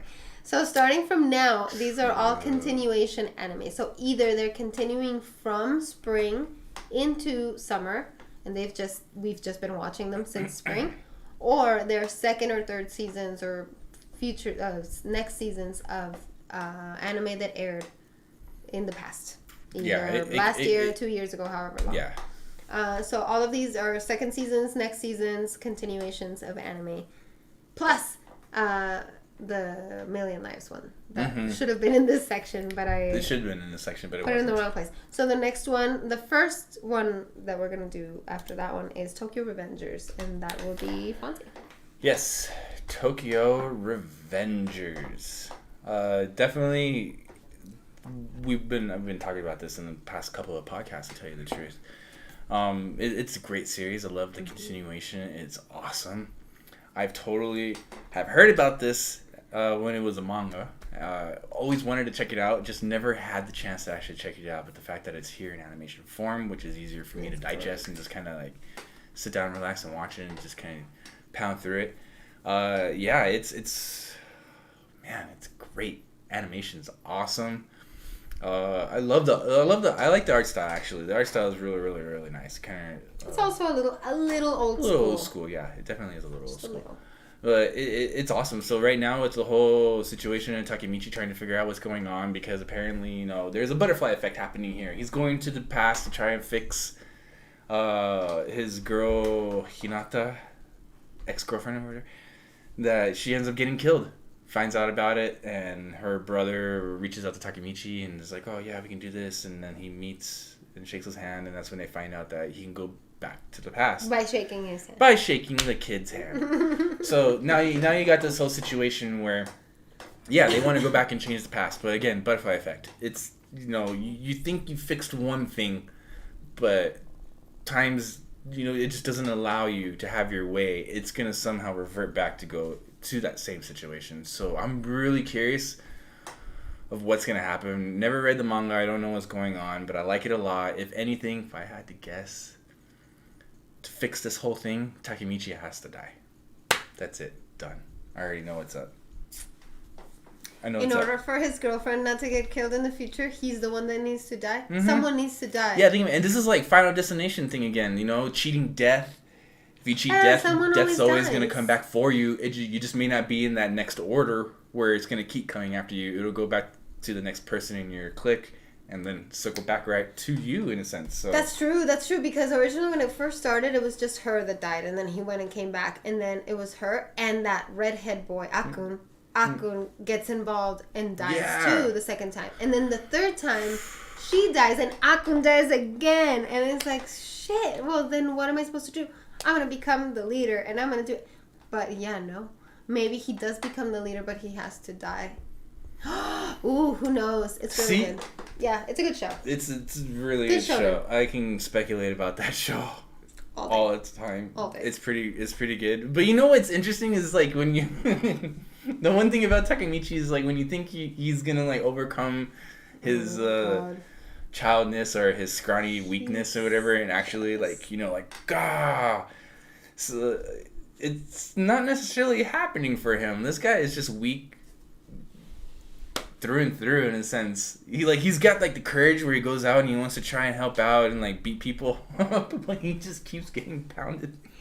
It's like he wants to, but he can't. Like he's not built for that, for what he wants to do. Yeah, this is like Steve Rogers before he became Captain America. Yeah. So that's how I see Takemichi. Yeah, that's true. I agree on everything. I'm enjoying it a lot. It's so really good. It's a really good series. Okay, so the next one we got that we're gonna be talking about is I think it's you too. Yeah. Higurashi When They Cry Sotsu. Oh my god. What is this? Third season? Well, because it was Go was the first one when they came back. It is the third part of it. Okay, so it's good. All I know is like I liked. Okay, so for the first season of When They Cry, a million years ago, obviously you're following Keiichi. And basically, he's the one that's going through everything and realizing all this stuff and how he almost, gets like that cursed Oyashiro-sama? Oyashiro. Oh, gosh, I was going to say something else. So, yeah, the Oyashiro curse is going around, and, like, he was the one that pretty much, like, went through the whole thing. He saw everyone go through it. So that was the first season. And you got the second season where now you're focusing on particular characters. And you're seeing their lives. Because I think it was Rika, and you're going through her life. That's how you find out she's going through loops. And then you got Mion, Shion. We already went through Keiichi, so Keiichi's like the in-betweener. He's in every single one of those parts of the lives, and you're seeing what's happening. And then Rena was kind of dealt with in the first one, Rena was also dealt with. So you have, now that you have the second season, third season's out, and you're delving more into their lives, like their perspective in the whole storyline. So it's really nice. I like it a lot. The only thing now is that it seems like it's kind of reverted back, because now that we've seen all of their lives, now we're focusing more on Satoko and her just insanely selfish and possessive needs for Rika to be by her at all times, like to grow old and die together in a sense. So like it's just so obsessive. So you're starting to know that obviously Satoko is the freaking problem out of all of this.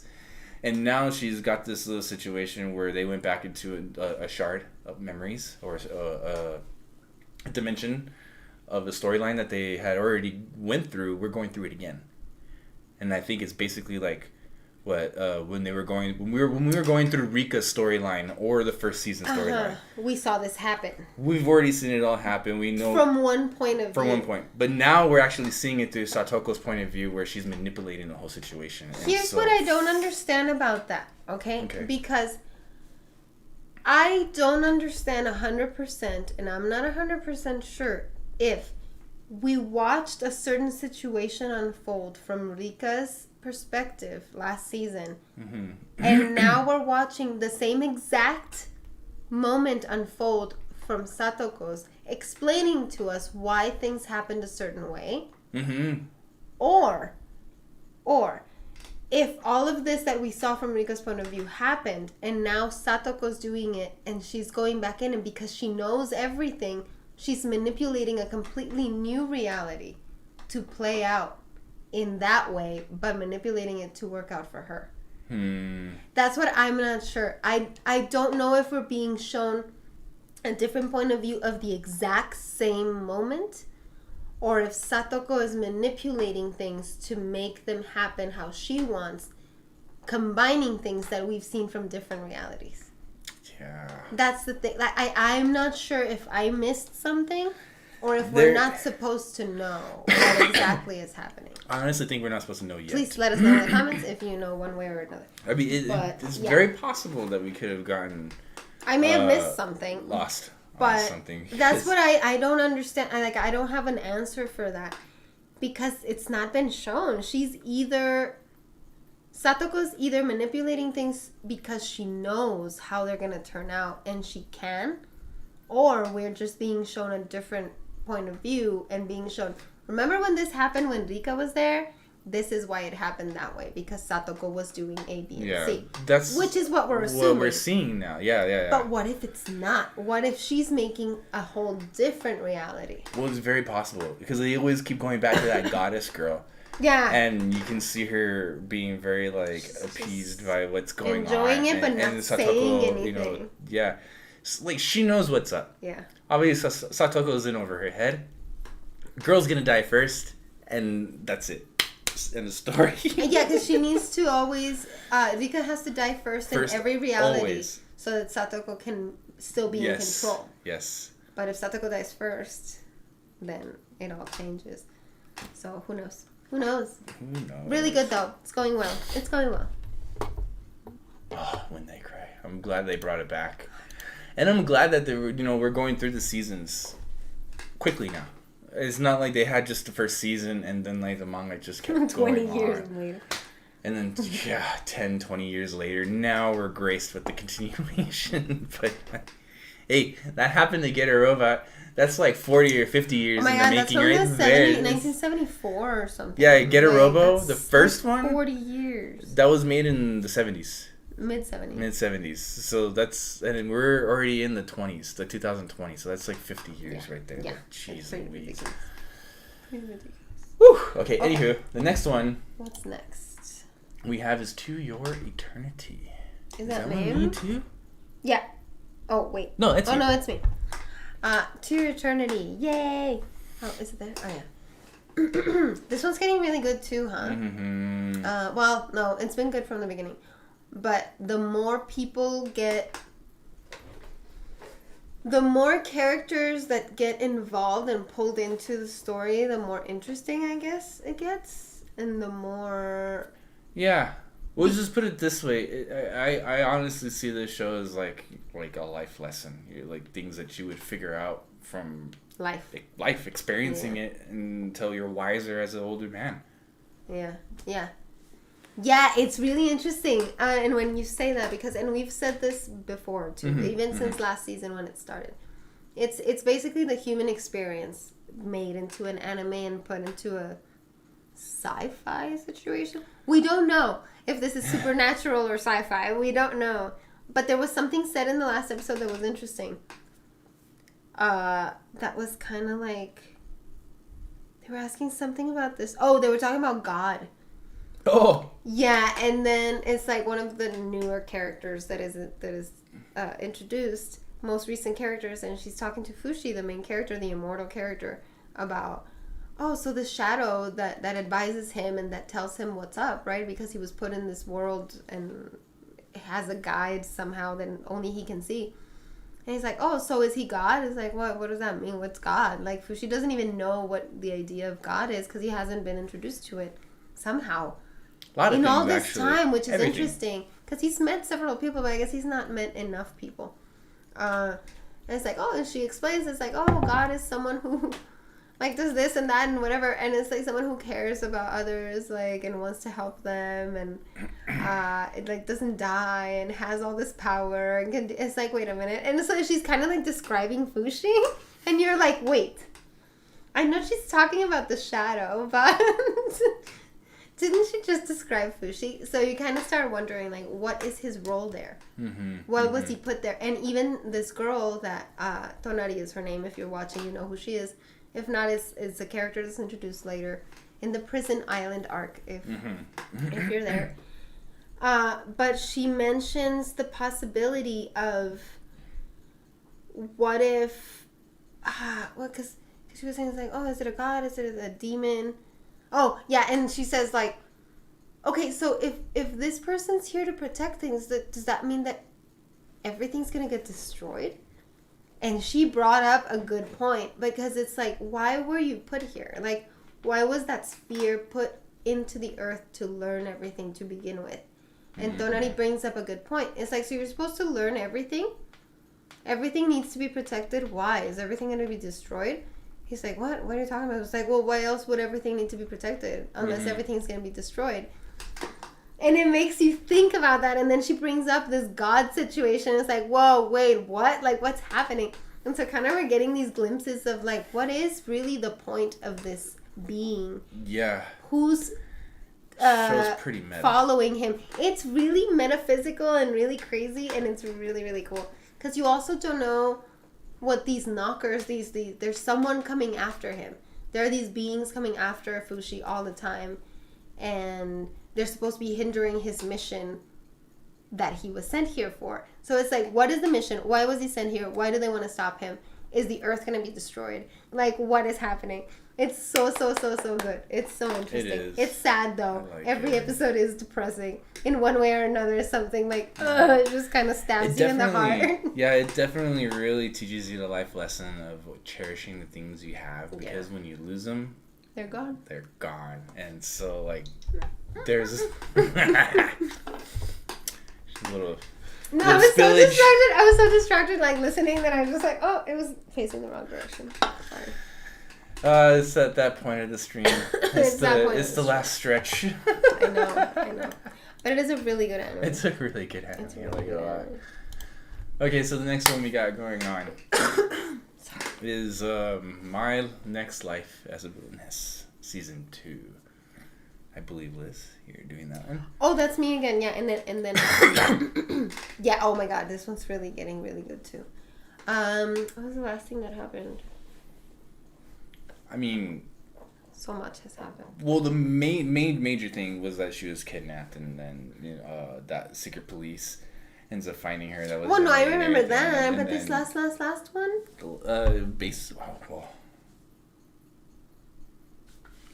Okay, well, My Next Life as a Villainess X, because this one is I'm not gonna say the whole title. It's so long. Next Life as a Villainess, All Routes Lead to Doom, X. It's doing really, really well, and they introduced that boy, Rufus. Rufus? Oh yeah, Rufus. Oh yeah, R-U-F. Rufus. R-U-F-U-S. Rufus. Oh my God, that name does not match that beautiful, beautiful face. But anyway, he's there, and everyone is basically dumping their lovers for pursuing Katarina, whether she is going to reciprocate their feelings or not. Like, they don't expect her to. She's engaged. They all know she's engaged, but basically all the people in her harem have decided that they're gonna just save themselves for her.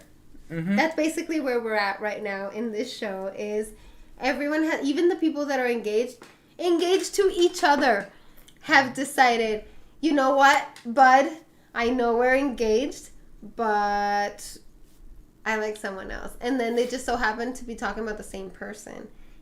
And they're like, okay, let's just help each other and just, like, focus on the person we like. It's like, what is happening? And it's not just them. There are, like, several people that are doing something similar. Yeah, there where are. They're just, like, they confess, you know what, I'm in love with this person. And even though I'm not going to have my feelings reciprocated, I'm going to go after them. Oh, okay. And they're all talking about her. Like, her harem is just getting stronger. Stronger and stronger and stronger. This is the ultimate harem. Like, it really is. And opposite genders, too. Like, crazy. Oh, that's why it's the... it might be, like, one of the biggest harems, to tell you the truth, that at least that I'm collectively knowing about out of my years of watching anime. Because it's, like, 2 couples. Yeah, the most I've seen out of a harem is, like, 5 people. To 1 person. But this one has at least double that. She has her fiance, and then the siblings, and then her brother, which is just, and then the heroine Maria, and then the fiance is to those people that. Oh, there's another fiance because we already mentioned one, so there's another fiance. And then we have the new ones. There's a new boy, the blue-haired boy, and then the new girl that was involved in this situation too. That's already 8, and I'm pretty sure I'm missing 2. There might be a couple more. Ultimate harem. Really good show. So good. Really funny. Reverse harem in a sense, but since there's both. It's a mixed harem. Yeah, it's a mixed harem. It's a co-ed harem. It's awesome. It's the best, and you should watch it. So good. Love it. So good. Love it. Hilarious. Okay, so now the next one that we're going to be checking out is My Hero Academia Season 5. And that's going to be really good. So what the first episode to the new arc aired this Saturday, which we watched. It's the My Villain Academia arc. So, we're getting to learn. So now, this arc's going to semi or mostly, I want to say mostly, but I'm not too sure, to tell you the truth. But it's let's just say mostly. Okay, it's gonna be about the villains, because obviously you have the villains that are they're planning this whole situation where they're gonna try and dominate the entire hero league, take over the country, and Hawk has uncovered that they have thousands. Just batched all over the country in different areas, ready to go. But what's interesting and how you're now learning about this is that the villains that we had been following are obviously the villains that were connected to All for One. Shigaraki and Shigaraki and everything, and them, his clique particularly. Yeah. So obviously they have their own agenda. They are wanting to take over the country, get rid of the Hero League in that sense. But we've also now have been introduced to a group of other villains who seem to be a little more above Shigaraki and All for One in some sense, because they're their own little organization that has been operating on their own behind the shadows of the shadows. I think they just have a bigger reach. That's true too. They have a bigger reach, but they're the ones that have the numbers. It's not Shigaraki and his clique, or Dabi and all the other people that are in that area, surrounding All for One. And so it's just now it's getting really good. Yeah. The previous season 4, filler. Fights, introduction to new characters, so you know what they're like, but you could have done that. It's still this. It's the same season. It's still the same season? 5 season? Where they had the class battle? Yeah, the class battle. It's the same season. It's still the same season? It's just a different arc. Okay, so different arc. Yeah, this is just the new arc. So the beginning of the beginning of the arc, okay, yeah, it was lackluster in a sense. Battle. It has a name, whatever the school battle, whatever, tournament, school tournament arc ended. So you got some new characters and whatnot, but so the things that are really kind of piquing my interest on this is that you got this new villain organization that's taking over, so you're kind of curious what's going to happen. And then at the same time, Inferno is training Todoroki. Endeavor, sorry, not Inferno. Endeavor. He's training Todoroki, Bakugo, and Deku. So they're going to be the next 3 rising heroes to take over to try and help, defeat the villains that are there. So that's like another plot going on. You have Hawk and his double agent situation. That's another interesting plot to follow too. And then secretly, which they kind of poke at every so often, is that one new character that looks a lot like Eraserhead's kid. Oh, Shinso? Shinso. That's Eraserhead's kid. Come on. Right? It has to be. Right? If you've read the manga, can you please tell us? Yes or no? They don't necessarily address it, so it's kind of like, I'm assuming, because they look alike.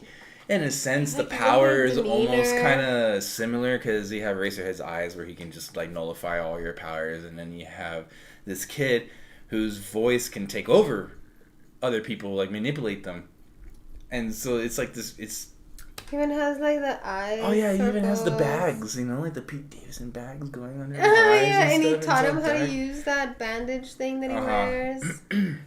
So yeah, like. Call it a personal apprentice or not, that is his kid. He's like an illegitimate child. Illegitimate child, okay. Probably, yeah. So something like that. But yeah, so those are like the main takeaways I'm getting away from this, and I'm really going to enjoy it. And then just to throw it in, pay attention to Honey's Anime, whether it be on the website or on YouTube. I'm going to have an interview with some of the English voice actors for the villains. That's going to be coming up very, very soon, so... keep an eye out on the website. Yeah. I'll have it posted. It'll either be like a video interview. If not, it'll definitely be written. Yeah, that is happening. For sure. I know, yeah, it's barely happening. Mm-hmm. Ooh, exciting. Oh, yeah, and then the last thing is Deku and how he's going to use his newfound powers, because apparently he's going to have a stack of like total 8 or 9 powers. Yeah, he's going to have a lot of powers. So he's already on his third one that he's discovered, so... Yeah, I think it's his third one. Yeah. Oh man. Okay, so the next one, that was My Hero Academia. Oh really yeah, the next one is, I think we're almost done with these. Yes, we are.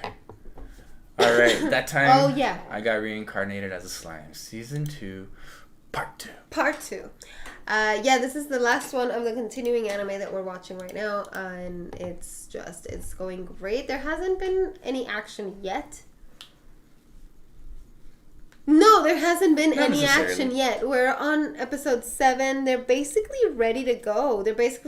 So this whole time, from the beginning of the season till now, it's been, I'm not going to say a recap, but kind of like a slow, long recap while Rimuru tells everyone else what has been going on, because he has to catch up all these other rulers and leaders from other countries and things. Kingdoms, yeah.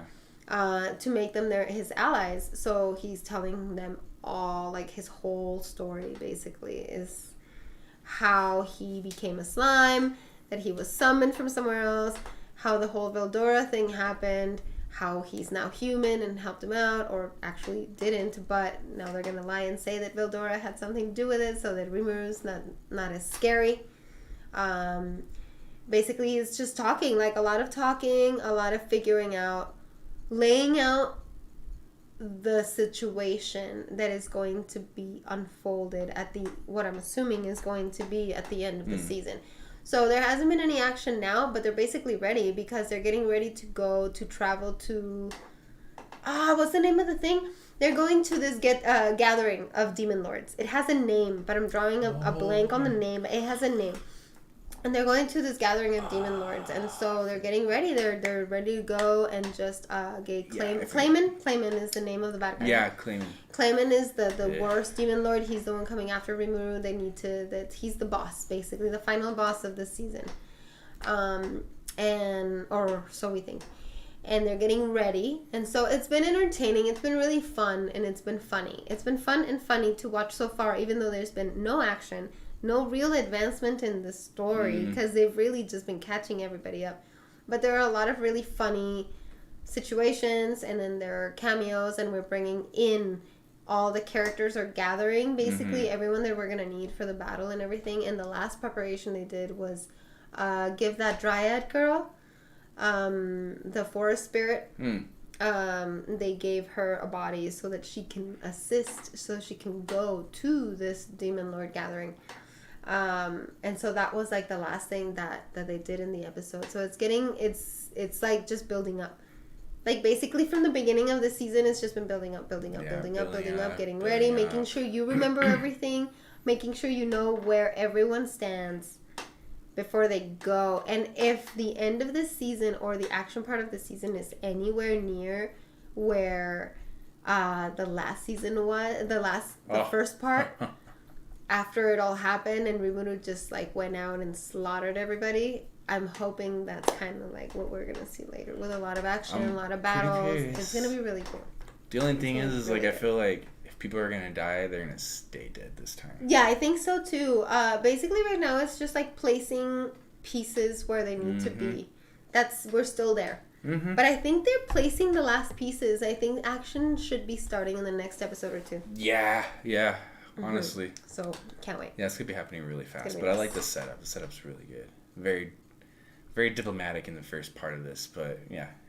I guess you kind of need that so you can have the suspense when you actually go into a war and... And if you want to be realistic, too, to a certain extent, as realistic as you can, if they're supposed to be establishing a country...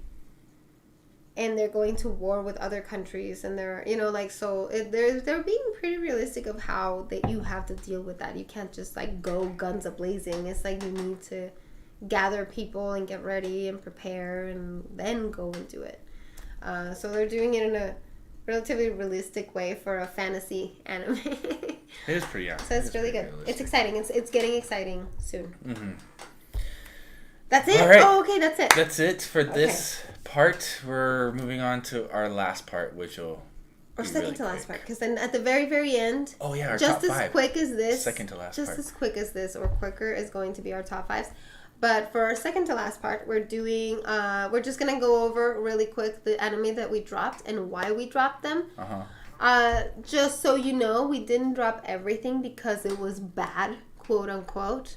There are some things that, as you can tell, we already watched too many things. And there is a point where we have to decide we have to not watch something. And so some of these just were, you know what, sorry. Like, I would have continued watching you, but if I had to... Mainly keeping up. Yeah.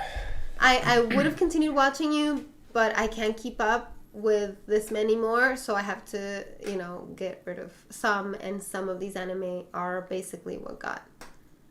deleted or taken out of the list because we just they were just at the bottom of the list. That's all. It doesn't mean they're bad in any way. We just can't. There are only so many hours we can dedicate to anime.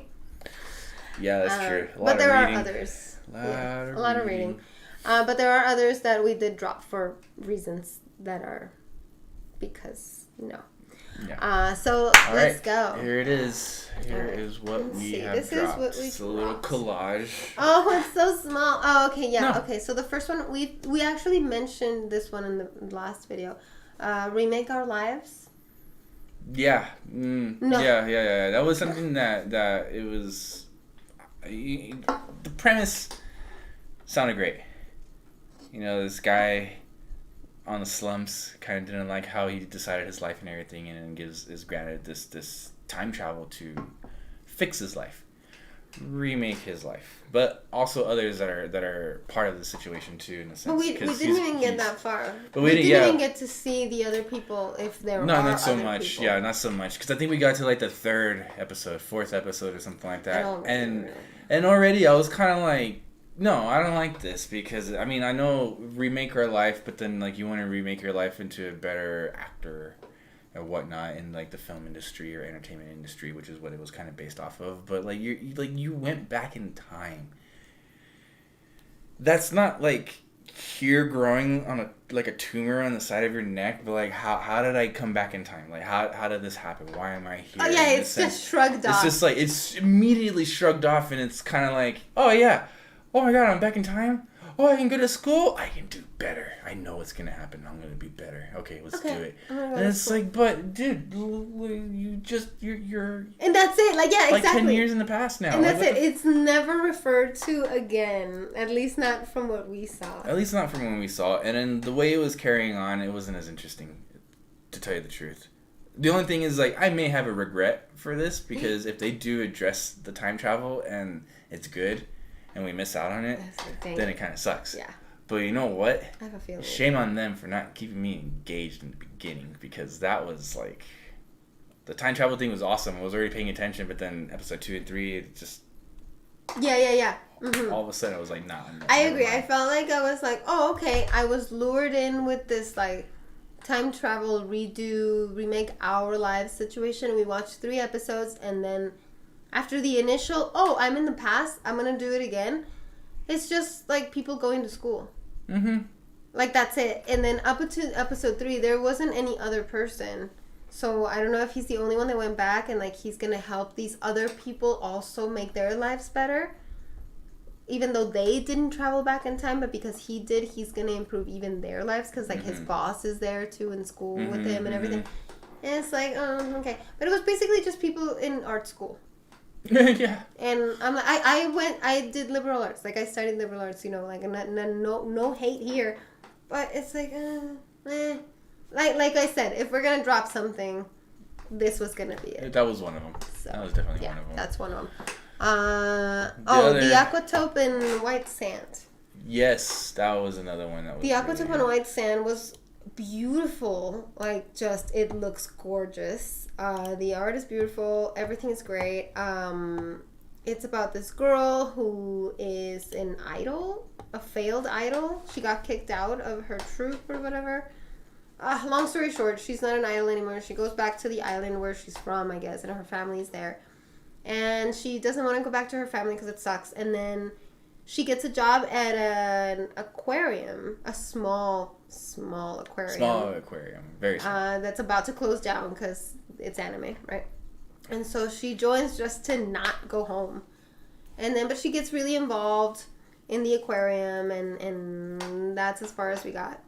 It seems interesting. It's really pretty, and I'm sure it develops into a really nice, beautiful slice of life story. But this was one of the anime that we kind of had to drop just because it wasn't interesting enough to keep us coming back, especially for over 25 shows that we're watching. Yeah. So no, although the one intriguing thing that I did want to know more about was that god.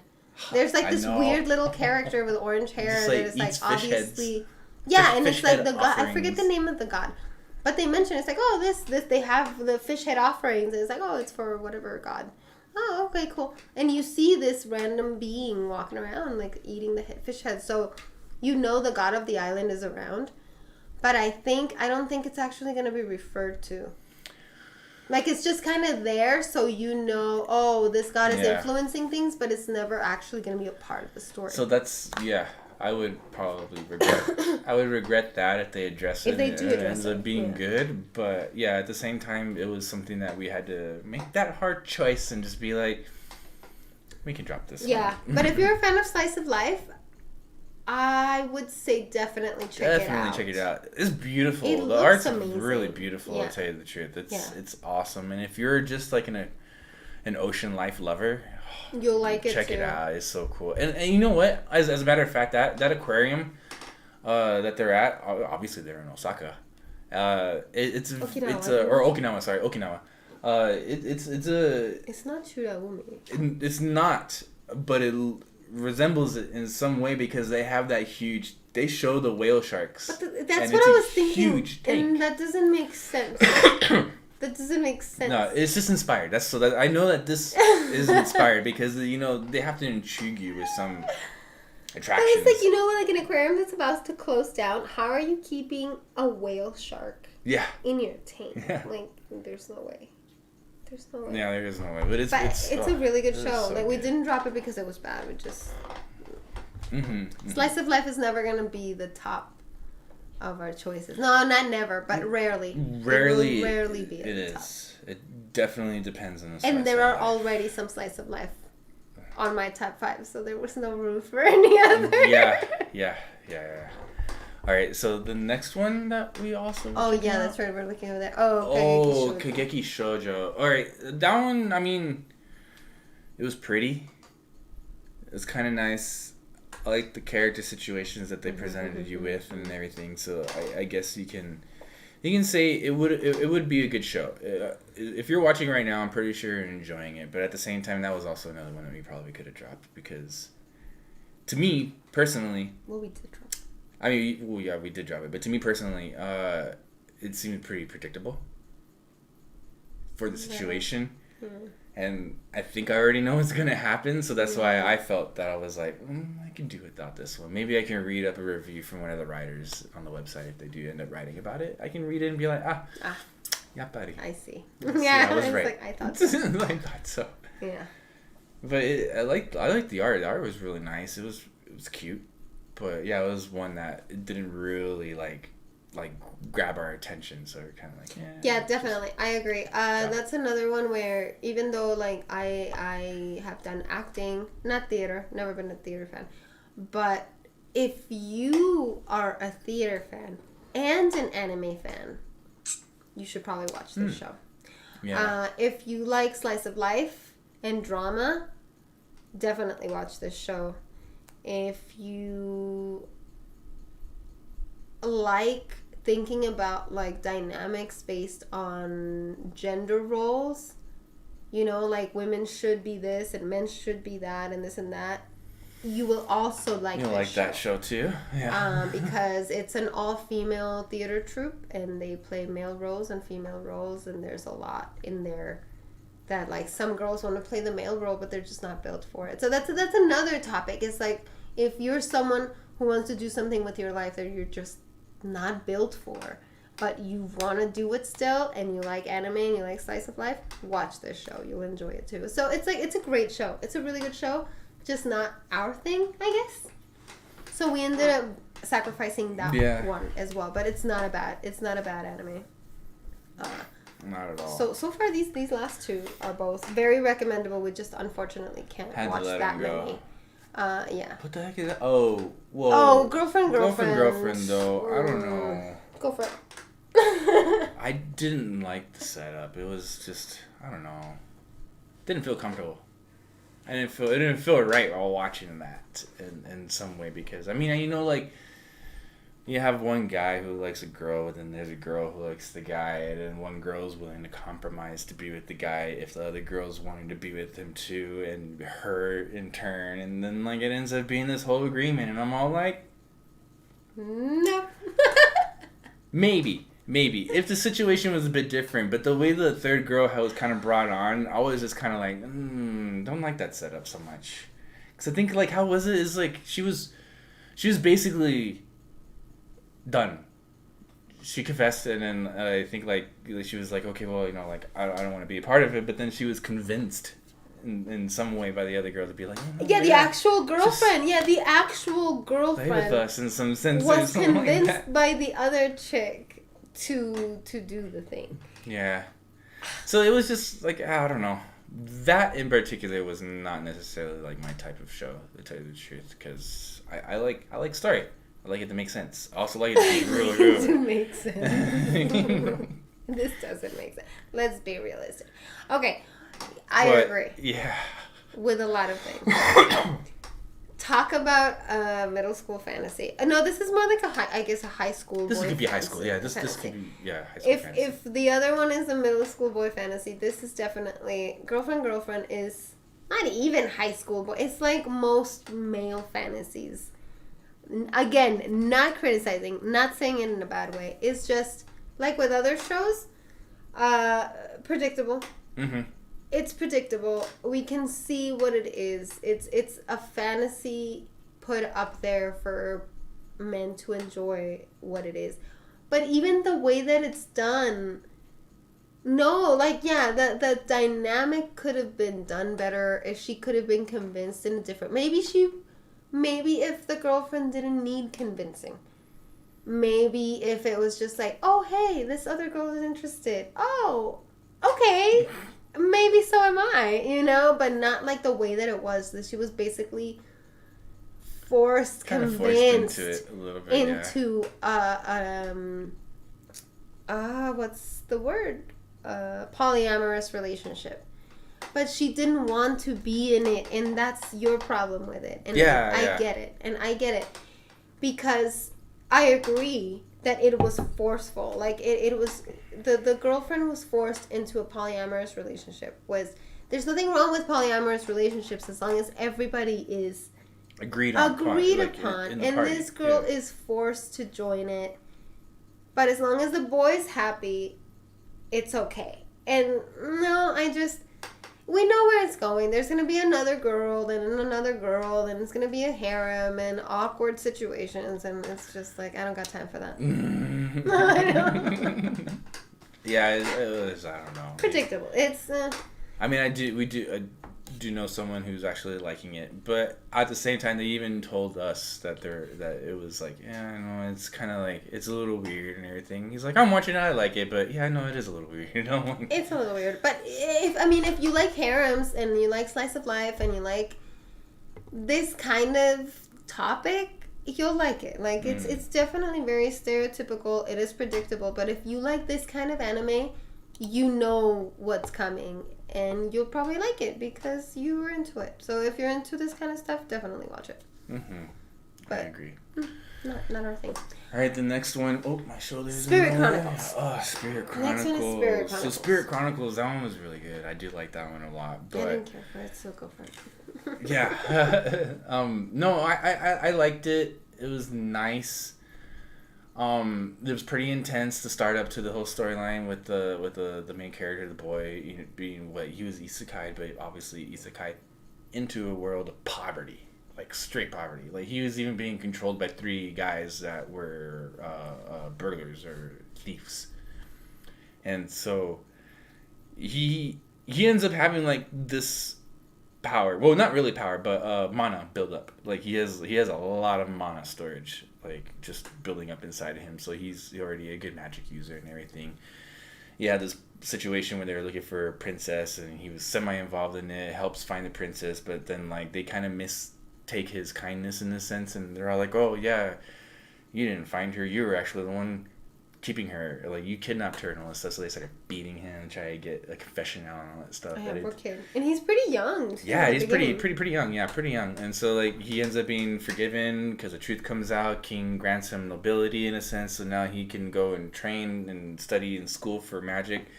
And I liked it. It was kind of nice, but again, it didn't grab me too much. It almost grabbed me though, but not enough. But it was just to the point that I was kind of like, well, this is the same story, different show. Like we've seen this type of thing all over again. So that's kind of why I was like, do I really want to like commit to the entire series, or just, you know, this is another one that we could drop. Yeah. And save ourselves a little more time to watch. Same. Other anime that we can actually devote more time to and everything. So. I agree. It just felt repetitive to me. In every way. Mm-hmm. Storyline, character design, character dynamics, character development. I've seen it. We've seen it. You've seen it. We've seen it a million times. We've seen it at least 5 times. And so, no, sorry. Next. Yeah. So yeah, next. That's why like I was like, oh, I do kind of want to watch it, but all this other anime and then this anime, I'm like, that one was genuinely dropped because no, drop it. Sorry. All right. Next one.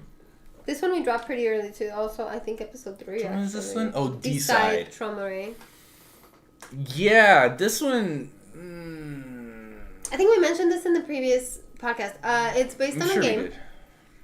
The CG is actually really good. It reminds me of Persona, to tell you the truth. So, I mean, I like it a lot. The feel was very much like Persona. Mm-hmm. But again, common trope. Same story, different show. It's almost kind of like what I was getting out of that. And then, like, you had the setup where they had to introduce the characters and bring them upon the show, the series, so you can understand it more. But it's the same thing. Oh, this character is being tormented, mistreated, blah blah. They have to overcome their situation. They do. Yeah, great. This one also. And like in Persona, it's like they have this particular personal psychological issue that they have to tackle, and now they did. So now they join the team, and they have their own particular power. Their look and their power they get from it and everything after overcoming everything. And then very the next much person, like Persona.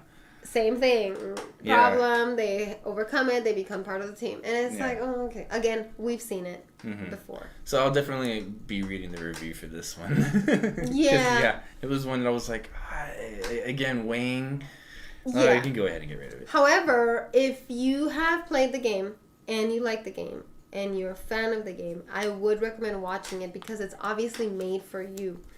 This is one of the reasons why I couldn't get so much into it, because you can tell that a lot of it is made for the players of the game. There are references to the game. There are a lot of mentions of things. The character designs, everything is from the game. So if you played it, you'll probably enjoy it more than people like us who haven't played the game. We don't really we're not getting as much out of it as you probably would if you have played the game. Yeah. So I just think it was probably just not made for us. In a way. Yeah. If we had played the game and seen it, it might have been a different Because it would be more exciting. It's like, oh, it's like the thing. Like with Persona, you know, like if you've played the game, it's like, oh, this is like that part where this and this happens. Or it could easily turn into, what was it, This World Ends With You? Oh. Game was better. See that one. Or Nexus, Scarlet Nexus. Oh, Scarlet Nexus? Those both came out at the same time, but the game is way better than the anime. So... yeah, actually, Scarlet Nexus and the one you just said, The World Ends With You, both caused me to be weary of game-based anime. Mostly because they're made for the players of the game, or to bring people to the game. And a lot of these games are the same type of game, so the shows end up being very similar too. So, yeah, no, sorry. We had to drop Sorry, D-side. All right, the last one. Which one is that one? Peach Boy Riverside. Oh, Peach Boy Riverside. Oh, I was excited about this one. Let me just get started really quick. Excuse me. I know, me too. I've been coughing all the time. I was excited about this one because of the Momotaro thing. Okay. But then I realized too late that I don't actually fully 100% know the story of Momotaro, so there are things that I'm missing. But I've just failed to be pulled by it. I am not engaged in this show at all. Like, Peach Boy Riverside just has not pulled me in. It's definitely a bit episodic right now at the moment, but at the same time, the bunny girl. That's the one thing that... That's the one thing that stuck with me. Okay, her what was her name again? Oh gosh. Talk about her and I'll tell you. Yeah, like, so she's obviously a different race within the world and everything. She's been treated poorly, but she also doesn't seem to be necessarily the brightest. But she has good morals, and she understands them and how everyone could have those good morals. So yeah, but you know, she's mistreated. She brushes it off. She's like, okay, carry on with life as much as I can. And like, so her story was really intriguing. I really liked it. But then as far as everyone else, easy name. And I was kind of like, I know, what is it? She lets Sally. carrots. No. No, she's not Sally. Frau, like girl. Yeah, Frau. Okay, so yeah, you have her, and her story was probably the one that stuck with me the most. And everything else is it was just mediocre. Same thing. But I mean, it's good. It just didn't like grab us enough to want to hold on to it and continue watching it and everything. Yeah, no, not at all. So those were the only 4, 5, 6, 7, 7. So we dropped 7 shows. Not all of them. We dropped 7 shows that we started watching. Although there were maybe 4 shows, 5 shows that we didn't even start because. Maybe more than 5 shows. That we didn't even start because one, we actually never saw like the first seasons to them, because I know there's Kingdom. It was on their 3rd season. Oh, we never started it, so it's kind of hard to get into that and pick up right from where it was.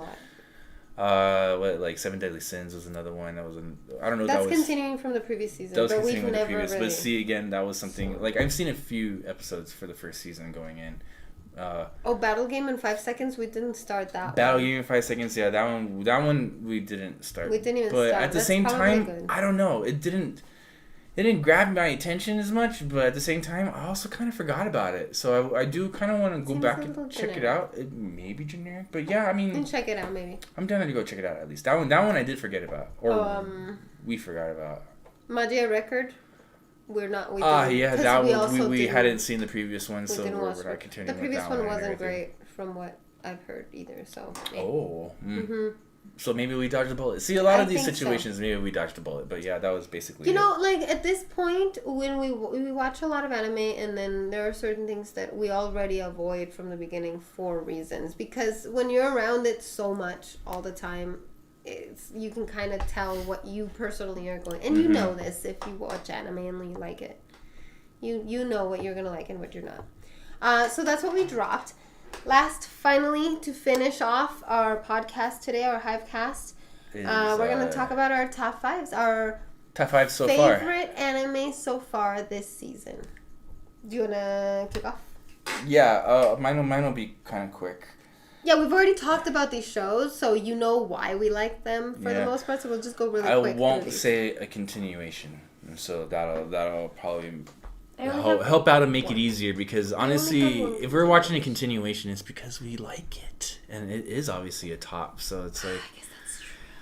So, the tops that I'm actually liking quite a bit, the Black Company, Meikyuu Black Company, that one's really good. That one's definitely my top 5. It's funny, gritty in a sense. it's trippy. I like it a lot. I also like excuse me. Personally, I like, what is it again? The Duke of Death and his Maid. That is so sweet. It's so beautiful. Good. I like it a lot. Let me get in closer now that we don't have because we don't have images. The images in the background block. But yeah, so Black Company, the Duke and his Maid, I really, really like those a lot. It's so great. I'm also liking Sonny Boy a lot too. It's just so much mysteries, keeping you guessing. Like, there's just it's really hard to figure that show out. So that's why I'm hooked. I love it a lot. So that's the other one. What's that? That's 3? That's why I don't do it off the top of my head. I know, I'm right? really bad at doing it off the top of my head. Okay, so Black Company, Duke of Death, Sonny Boy, and Sonny Boy, and then I'm gonna have to say, I'm gonna have to say Fena. Oh. That's a new one that came up to the top. Yeah. It just it really got me going. I love it a lot. It's beautiful. It's awesome. I can't wait to see women in power. It's like you just want to see that. It's great stuff right there. It really is. And then the next one I'm gonna have to say that's not a continuation again. It's probably Nighthead. Yeah. Yeah, Nighthead. Really? In your top 5, huh? So that made it to my top 5. That's your top 5? Yeah, that one made it to my top 5. Nighthead's doing pretty damn good right now. I like all the other ones, but so far that one's got me guessing a lot, and I can't figure it out. So Sonny Boy and Nighthead 2041. Oof. Yeah, huh? Those are the top 2 for me personally. I have 2 overlaps with you. Okay, so my top 5. I do have a repeat. I do have a continuation. Just because I don't think I'm enjoying a lot of the newer stuff as much as I am some of the continuations. Oh, okay. So my top 5, I'll start with the continuation, is My Next Life as a Villainess. I'll Road Sleep to Doom. That's definitely in my top 5. And it's a continuation, but it's great. It's freaking hilarious, and I love all the characters. It's great. And then everything else is new. Sonny Boy. I'm loving Sonny Boy. I really, really enjoy a good mystery, and especially when it's done well, and I love it. The other one that I overlap with you is Shinigami Bocchan. The Duke of Death and his Maid is just the best romance this season. There's always a really good romance each season. Yeah, there is. And it's usually in our top 5. There's always a really good romance. There's always a really good slice of life. Yeah. And then there is always a really good drama. Yeah. Yeah. Oh, but it's Shinigami, the Duke of Death and his Maid is just great. I love that show. And then also Life Lessons with Uramichi Oniisan. Yeah. That's my third one. And in no particular order. These aren't in any order. But that one's That's also good. definitely one of my top 5. It's just so funny. And there's so much I like about it. It's just visually appealing and it's hilarious. Mm-hmm. And then last but not least, the case study of Vanitas. Of course. I'm very much enjoying that show. It has great action. It has sexy scenes. There are pretty boys in it. It's fantasy. It's everything. It's great. I love it. So yeah, those are my top 5. All right. Good season. Yes, my top 5, Liz's top 5, and that's it. That we is covered it all, you guys. That concludes today's podcast of the Hivecast Summer 2021 anime. So far. So make sure to tune in. I'm going to make sure to schedule this. We've had a very crazy month at work here at Honey's Anime. Yeah. Some new hires, some people letting go, new things that we have to focus on, new projects. Yeah. So, there's a lot of things. And it was kind of poorly planned for this scheduling for the podcast. So this next one, it'll be better. Just make sure to visit the YouTube page for Honey's Anime. Or Twitter. Or on Twitter, so you can see the notification if you're on Twitter. But if you go to YouTube, you can set a reminder. So I'll make sure to set that up this coming week, Monday to Friday. For the final. Yeah, for the final one for the summer 2021 anime post-season wrap-up. Yeah. That, considering where everything's at right now, that's probably going to be in about 4 weeks.